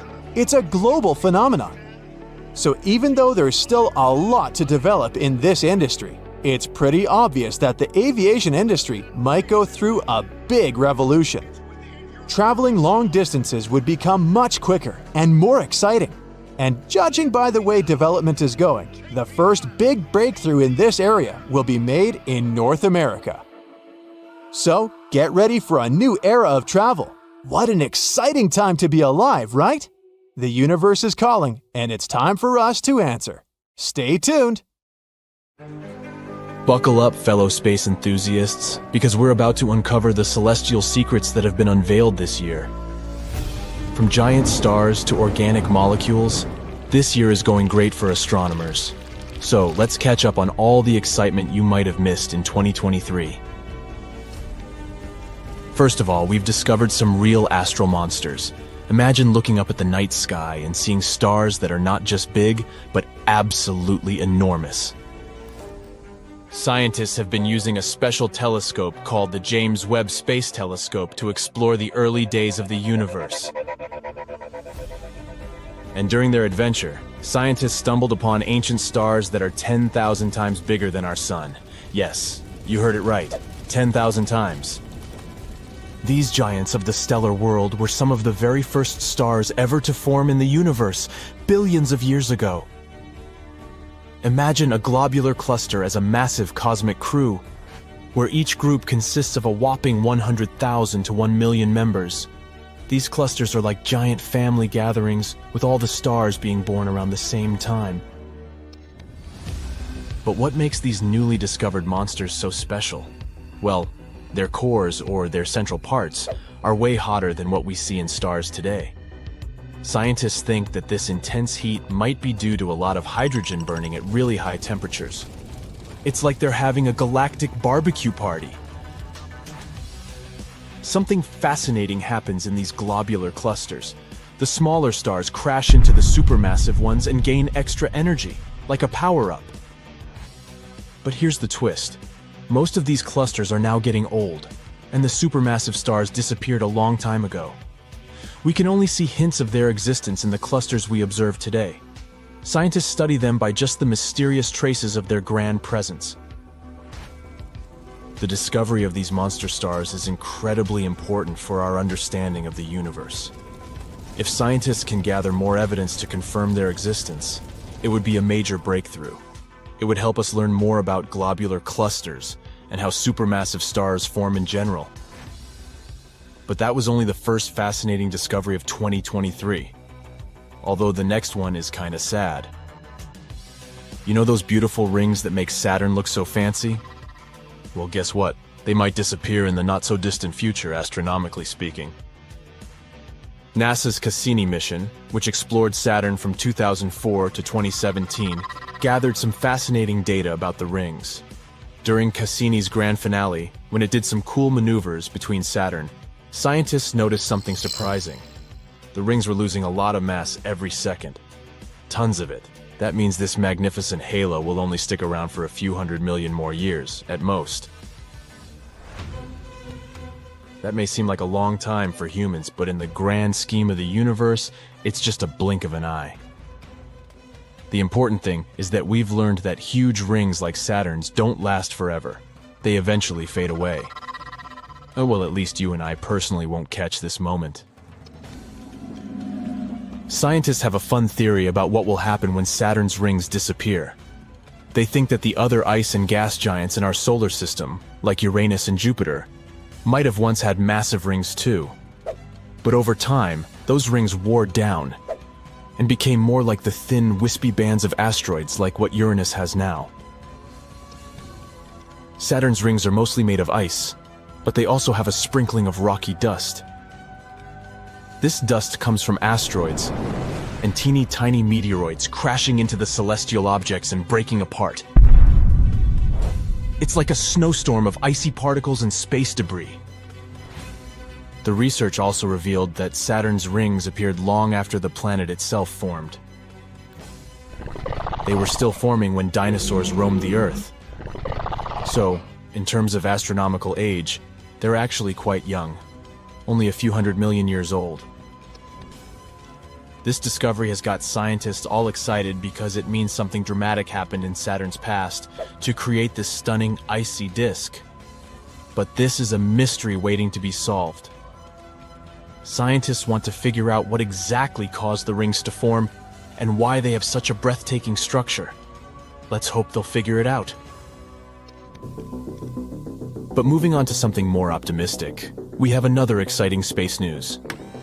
Recently, scientists have been studying one of the most distant galaxies in the universe, and they found something amazing: organic molecules. The galaxy in question has a long name, SPT 041847. It's over 12 billion light-years away from our little blue planet. Can you even imagine that distance? It's the farthest galaxy ever known, where complex organic molecules have been found. That's why looking at this galaxy is like looking at something from when the universe was just a baby. We have no idea what this galaxy looks like now. The light that has reached us is what it looked like when the universe was only 1.5 billion years old. Imagine being able to see things from so far in the past. So what they found is something with a very complicated name: a polycyclic aromatic hydrocarbon molecule, or simply PAH molecule. You might be wondering, what in the world is that? Well, guess what? You can actually find these molecules right here on our planet. They can be in things like the smoke from car engines or even forest fires. PAH molecules are made up of chains of carbon atoms. And here's the super cool part: they're considered the basic building blocks for life. Imagine that, life's building blocks. Those tiny carbon chains being discovered in a galaxy that's so far away. That's like finding a needle in a haystack. They also found out that gas floating around in that galaxy is filled with heavy elements. That's a big deal because it suggests that many stars have come and gone there, creating all these amazing elements. This means that this galaxy can be potentially rich in many other elements too. This discovery opens up a world of possibilities and raises so many exciting questions. How did these molecules form in a galaxy so distant? And since we're looking into the past, what could have happened to these organic molecules during this time? Could they have evolved into life? We're only scratching the surface of the incredible things waiting to be uncovered. By the way, if it's so far, how did scientists even manage to discover something like that? Well, they had the instrument called the James Webb Space Telescope. This fancy telescope was recently launched and has superpowers when it comes to observing the universe. So when the scientists were studying this faraway galaxy, they had a little problem. The light coming from those distant objects was so faint that it was hard to see or detect. But guess what? They had a brilliant idea to solve this. They used something called gravitational lensing, which is like a special power of nature's magnifying glass. Imagine two galaxies lining up perfectly, just like in a photo shoot. The light from the faraway galaxy, the background one, travels towards us. But on its journey, it passes through the foreground galaxy, which is like a giant space lens. And guess what? The foreground galaxy's gravity bends the light. just like a magnifying glass, making it bigger and brighter. It's like having a cosmic zoom lens for our telescopes.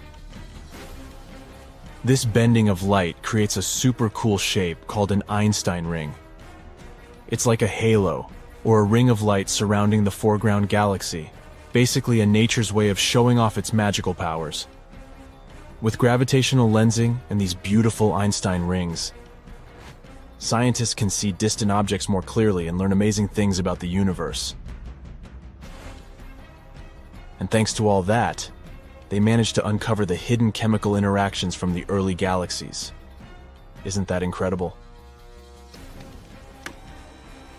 The scientists are beyond excited about this discovery.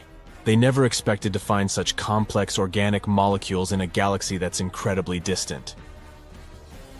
Who knows? Maybe this is just the beginning of a thrilling cosmic journey. So, keep your eyes on the stars, fellow space explorers. The universe is full of surprises, and who knows what other mind-blowing discoveries await us out there. Let's hope we'll learn even more in the future. We still can't find the source of the mysterious signal we've been receiving since 2018. We receive it every 22 minutes, and nothing can explain this. Some scientists even believe it could be coming from another civilization we haven't met yet.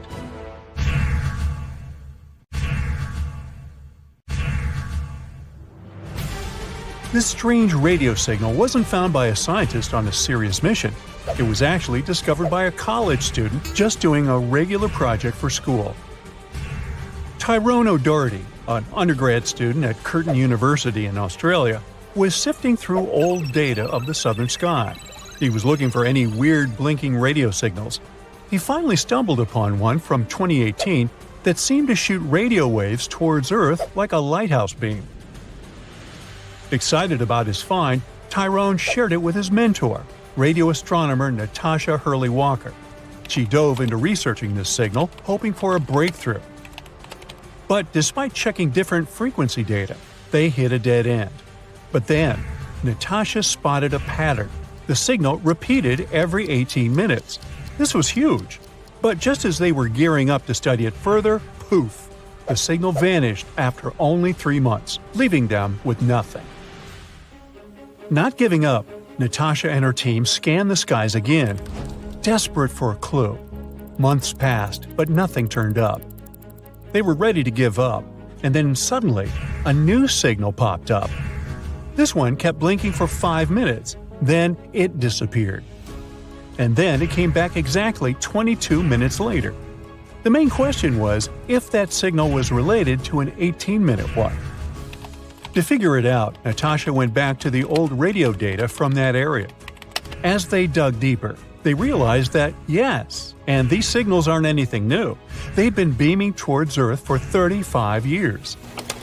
Back in 1988, Indian and American telescopes had caught them, but they got buried under tons of other data. This was great news for space explorers because it meant they could now calculate how far away this mysterious object was. After doing the math, they figured out it was incredibly far, even on a space scale, 15,000 light-years from Earth. Now, the only thing left to uncover was what exactly this object was. Walker and his team started comparing it to all the known radio-emitting objects out there, yet its source remains a mystery. The signals still pop up every 22 minutes on NASA screens, always ending with a frustrating match not found message. The scientists called it J183910. Some think that the signal might come from some extraterrestrial beings. Maybe it's the signal that SETI, the search for extraterrestrial intelligence, has been waiting for. This project has been working for over 50 years, trying to find any evidence of life beyond Earth. They also scan the skies for radio waves, laser pulses, and other mysterious signals. So maybe it's a way for extraterrestrial folk to communicate their location. While that idea may sound exciting, we need to be careful about jumping to conclusions. First, we don't have solid proof for that. Before any concrete evidence, it's just speculation. And also, There are other more plausible explanations. Most likely it comes from a natural phenomenon, and there are a couple of theories for that. The first one is the pulsar theory. Imagine a huge star in space much bigger than our Sun. Sometimes these big stars finish their life journeys in a spectacular event called a supernova. When this happens, the star's core collapses, becoming super compact, as if you're squeezing all the stuff from that star into a tiny space. That tiny, super-dense core is called a neutron star. Some of these neutron stars are extra special. We call them pulsars. They get their name because they seem to pulse with energy, like a space lighthouse. These pulsars have incredibly strong magnetic fields, much stronger than what you'd find on Earth. They're like enormous magnets in space. Because of this, they shoot out beams of energy. They're also spinning super fast, so these beams of energy seem to pulse on and off as they spin around. Now, the strange signal we detected seems to have similarities with pulsars, but not quite. Pulsars usually have a predictable lifespan and slow down over time, eventually stopping their radio signals. In contrast, our mysterious signal is quite persistent and is blinking beyond what's expected for pulsars. So, maybe it's not a typical pulsar, or not a pulsar at all. There's also a magnetar theory. Now, a magnetar is another type of neutron star. They're like supercharged versions of pulsars, with even stronger magnetic fields and slightly longer pulsating periods. Maybe this is what causes our signal's intense persistence. However, when we plotted the data, we also realized the signal didn't match the magnetar's vibes either. Magnetars not only send out radio waves, but also powerful X-rays because they're so energetic. But the signal we received was only sending out radio waves. So we figured it's not a pulsar and not a magnetar. The signal's behavior is very strange and suggests an unnatural source. This means there might be something in the universe that scientists haven't fully explored yet. And there is a space object that we don't know much about.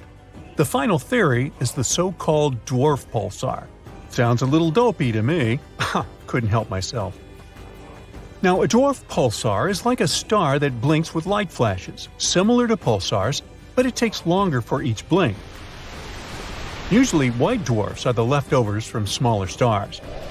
They don't blink because their magnetic field isn't as strong as pulsars.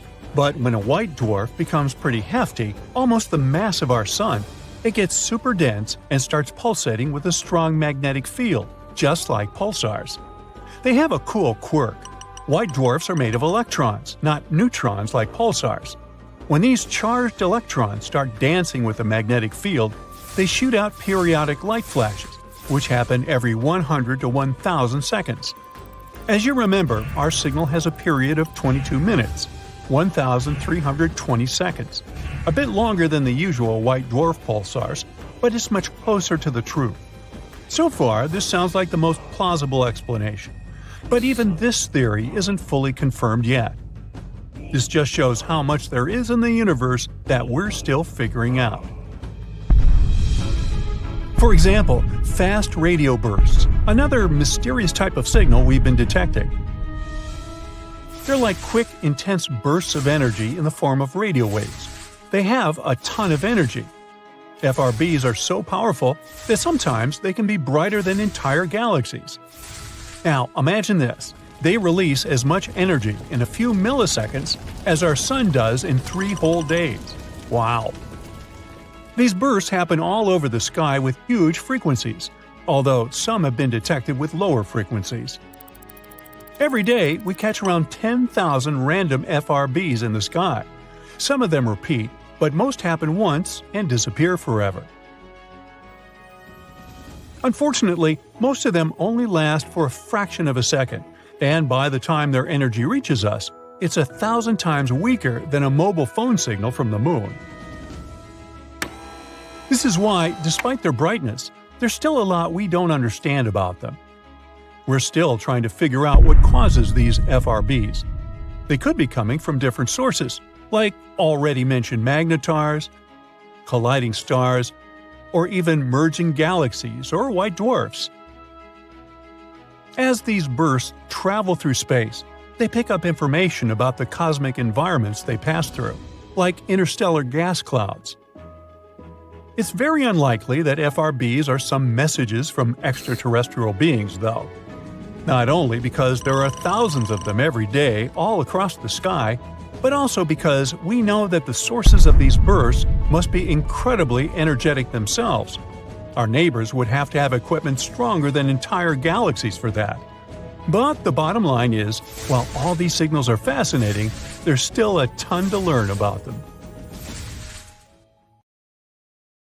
Traveling to space costs a fortune, but there's a way to make it affordable. You step into an elevator, push the button, and voila! You're flying to the stars, all thanks to nanotubes. But then, something hits the elevator on the way. You're stuck inside, and now you're doomed to float in space forever. Now, if you want to travel in space, get ready to shell out around $55 million.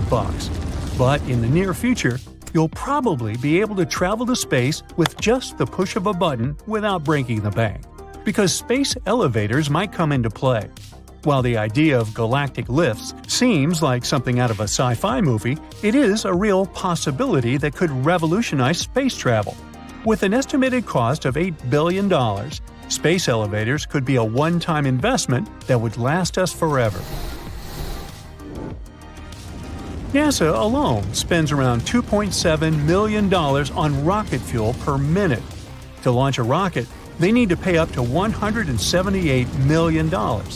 These costs could be significantly reduced with the use of elevators. Most super tall buildings on Earth have a massive foundation to help with their balance and weight.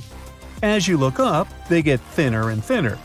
Even the tallest building in the world, the Burj Khalifa, is massive at the bottom and narrow at the top. If we wanted to construct something like a gigantic lift, we would need an enormous amount of concrete to build a foundation for it, which goes against the point of saving some cash. Now, get a string, tie a ball at the end of it, and start spinning it. The string in your hand will stay in one place, and the ball will revolve around your hand. This is called centrifugal force, and the elevator will work in the same way. The ball will be the base in space, and the rope will hang toward Earth. The station from where we would enter the elevator would be in the middle of the Atlantic Ocean, and the line would extend from there.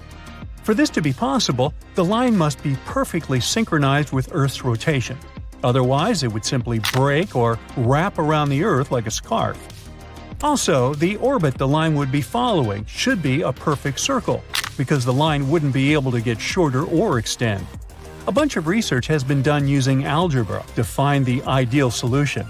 Wait a second, there's a use for algebra? Never mind. Meanwhile, I won't bore you with the math. We'll go straight to the point where the precise distance from the station in the Atlantic to the one in space must be 22,236 miles above the Earth, where the geosynchronous orbit starts. There, the four outward forces are much stronger than the downward force. That's why the station would stay in one place. When you construct a house or a building, you start from the bottom going up. But to create this engineering wonder, we would need to do everything in reverse and start at the top. The main problem here would be the weight. If the line was too heavy, it would disrupt the orbit, and the conveyor dumbwaiter host would not work. So, we need to balance the station in space to ensure it worked flawlessly. Steel is one of the most robust materials on Earth. The cable in every lift is made from steel. But when you need a 22,236-mile-long cable, things can get tricky. Steel is hard to break, but it's cumbersome, and when you have to use a lot of it, problems start to arise. We use heavy steel a lot in construction, but we have lighter materials that might put less stress on the station and eliminate this problem. Also, the line would have to be tapered because, at the endpoint, there would be close to zero stress. But it would still have to be thicker than really needed due to a bunch of safety factors. At the start, the rope would be around 0.5 inches. After using some complicated math, we can figure out the thickness at the end, which is a number so long I am unable to pronounce it. But believe me, it's a big one. So, steel is off the list. Another candidate is Kevlar, which is 5 times stronger than steel. And if we added such materials as carbon and titanium into the mix, the strength would increase tenfold. The line would have a diameter of around 262 to 557 feet. This is drastically smaller than the diameter of the steel cable could be. The bad news is that doing this is too pricey. So, if we don't find the ideal medium to build a cable, the idea of the space elevator will just be a massive waste of time. If only we had some magically light material with a power of 60 gigapascals, which would have a taper ratio of 1.6. Oh wait, we actually do have this unique material. It's called carbon nanotube. It has a strength of 130 gigapascals, which is much more than we need. Nanotubes are made out of carbon and are 100,000 times thinner than a human hair. This material is solid and has good conductive power, which is possible thanks to its unique atomic structure. We use this product in many things, from batteries to optics, and it can be modified entirely and adapted for more uses. Bradley Edwards is the guy responsible for this crazy idea. NASA was looking for new innovations, and they said, "Don't do anything too crazy and start building a space hoist." I guess Bradley took this as a challenge and started working on the elevator. Edwards wrote a paper about a galactic conveyor. When he published it, he expected many people to find flaws in his work, but surprisingly, nobody did. His work was spot on. He came up with the idea of strapping a nanotube line to a rocket and launching it into space. The other end of the rope would fall onto Earth, and robots would use this rope to climb up and make it longer, so we could start building an elevator space station. After this, the elevator could start transporting everything, from solar panels to tourists. In the future, space tourism could be totally possible. Who knows? We might even go on vacations in space. Hey, looking for some atmosphere for your getaway? Well, don't come here. We don't have any. Oops, probably not a good advertising slogan, huh? Meanwhile, a couple of years ago, we could only create microscopic carbon nanotubes. But as time went on, much more research was done to make them bigger. Now they reach up to a few inches. In 20 years, they could be miles long. Carbon costs $28 per ounce. If we do the math, we would see that we would need around $1 billion to build a lift. Yeah, it sounds expensive, but it's a long-term solution to space travel, and it can actually save us a lot of money in the long run. Now, everything looks perfect on paper, but NASA's main reason why they chose not to go along with this project is that right now there are probably more than 128 million objects floating in orbit, and they might pose a real threat to the elevator. The lift could be made to withstand a few hits now and then, but getting hammered non-stop is not part of the plan. Still, Bradley argues that tons of monitoring devices track space debris. Thus, the elevator could avoid them all. Now, if something hit the elevator or the line somehow broke, the consequences would not be too bad. If there were no passengers on board, of course. If the line got cut, the elevator would simply float away into space, posing no threat to people on Earth. In Japan, engineers are trying to build a space elevator. The lift could be used for space mining, too. We could easily cover the cost of the entire elevator by collecting asteroids, because some of them are made of expensive metals. We could mine them and quickly bring them back to Earth. We often see humans living on other planets like Mars. Colonizing our solar system and beyond has long been a dream of humankind. The idea of humans going to space dates back to at least 1610. A German astronomer named Johannes Kepler wrote to an Italian astronomer named Galileo. Kepler said that we could create ships to travel in space, and even create maps of the stars. People got more excited about space during the famous space race. NASA was created in the 50s. They did many cool things, like sending space stations, Mars rovers, and exploring other planets. All this made space travel seem more real. Today, we've developed to the point where we finally discuss the possibility of space tourism. We're already sending regular people into space. Only very rich people, of course. But many believe that, in just a few decades, space tourism will become normal. We'll be able to fly to Earth's orbit and back, as if on some kind of tour. Spaceships will replace airplanes, and it will only take 2 hours to get from Australia to England. And finally, we'll begin to travel to other planets in our solar system. Some scientists even believe we'll have colonies on the Moon or Mars by the 2060s. In the future, we could colonize not only Mars, but some of the moons, like our own, Ceres, Titan, and others. But the thing is, why do we even want to live on other planets? Surprising question, huh? Sure, the answer might seem obvious at first glance. Humans want to learn about space and other planets. This curiosity is what led us to other big discoveries like going to the Antarctic and the Moon. Next, safety, of course. Humans have a moral duty to ensure our survival. Colonizing space could protect us from disasters that might wipe out life on Earth. Plus, by settling space, we improve our chances of survival and fulfill a moral obligation to do so. Besides, with Earth's overpopulation, colonizing other planets could relieve the strain on our home planet. Another thing is, colonizing a planet means living there and using its resources. And let me tell you, there are lots of resources in space. Our solar system alone has things to use for fuel, like Titan. Space colonization could bring us clean energy, access to new materials, new technologies, and so on. The more we colonize space and learn about it, the more we could benefit humanity. More technology, more exploration, more innovation, and so on. History also says explorers are way less likely to get into fights.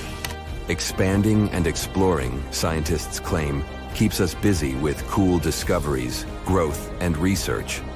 The more we explore, the less we're stuck with our earthly problems. But on the other hand, not everyone is interested in going to space. And maybe colonizing space isn't as good an idea as it seems.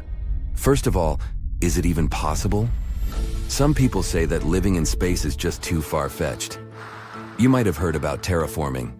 Terraforming basically means changing and improving the planet however we want, as if we were in some character maker in a video game. Sounds great. In theory. In reality, terraforming Mars, for example, could take hundreds of years and cost millions of dollars, according to experts. Colonizing our moon could cost an unimaginable $104 billion. It's 7 times NASA's yearly budget. And that's not even counting the earthly costs. But the biggest, most important question is it really that cool to live in space, though? Space isn't your cozy home at all. Most celestial bodies are radiation hotspots, all because of the solar winds. Imagine a wind so fierce that it can strip planets of their very atmospheres.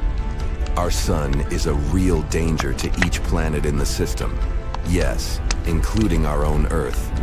Stars are crazy powerful. They shoot out charged particles all the time. These particles can zoom around at incredible speeds, going up to 5 million miles per hour. These gusts of particles can leave an entire planet all barren. Poof. No more life-sustaining air. The water on the planet would evaporate, then freeze. The temperature would plummet to very chilling. And even daytime skies would be as black as night. Lucky for us, Earth has an amazing shield called a magnetosphere. It protects us from these space winds. But scientists are studying these winds to help us find other friendly planets out there. By checking out stars' properties, gravity, and magnetic fields, we can see if their planets can truly host life. And it's very hard to find a planet that isn't showered by radiation all the time. It has to have a very thick atmosphere, like on Earth, to prevent this from happening. Unfortunately, we haven't discovered any planets like this so far, which is why living in space would mean dealing with crazy health problems. Temperatures and radiation are just the beginning. What about muscle loss, troubles with vision, and many other things? Humans are way too vulnerable for that. Robots are more suited for space exploration due to its hostile conditions. Let's take Mars, for example. The red planet is freezing and very uninviting. In fact, the Earth could face almost anything, even mega problems, and still be better than Mars.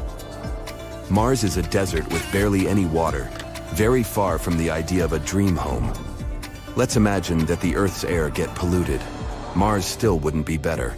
The air there is super thin and 96% carbon dioxide. Earth's air is a cakewalk compared to that. Or even if a huge asteroid crashes into Earth, we're still better off here than on other planets. It might even be a pretty big asteroid, like the one that wiped off the dinosaurs. This event was absolutely catastrophic, plunging the Earth into utter chaos. It created a massive crater called the Chicxulub crater. The impact led to massive fires, tsunamis, and a lot of dust and debris flying into the sky. The dust and debris blocked out the sun for a long time. Can you imagine what happens when there's no sunlight at all for a while? Everything got really cold and dark. This darkness and coldness affected plants and animals. Without sunlight, plants couldn't make food through photosynthesis, and that meant many animals lost their source of food. And these were only short-term consequences. Of course, many species became extinct because of that, but even with all that, 25% of species managed to survive somehow. If this same asteroid had hit Mars, the outcome would have been much worse. Mars doesn't have enough things like water and air to support life like Earth does, so the consequences would be way harsher. Actually, the Earth survived not 1, but 5 mass extinctions. And life still managed to thrive on our planet, even after all that. As you can see, it's almost impossible to make the Earth completely inhabitable. Our planet will always be the most habitable place compared to anywhere else in our solar system, unless we do something extremely insane. Which is why we need to protect it. Here we come to the famous "the Earth's in trouble" argument. If something bad happens to our planet, why not focus on fixing it instead of flying away? Critics argue that if we can't take care of Earth, we shouldn't spread our problems to other planets or moons. Are we really capable of responsibly colonizing other worlds if we can't even manage our own?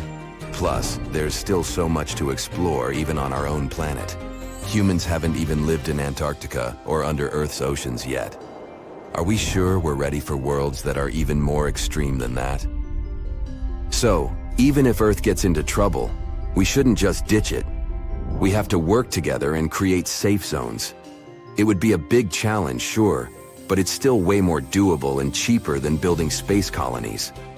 Of course, the idea of humans living in space and traveling to other planets is very exciting, but we should never forget our sweet home, and we should remember that life isn't science fiction. We should use our technology rationally and focus on making the Earth safer and better. And what do you think about it?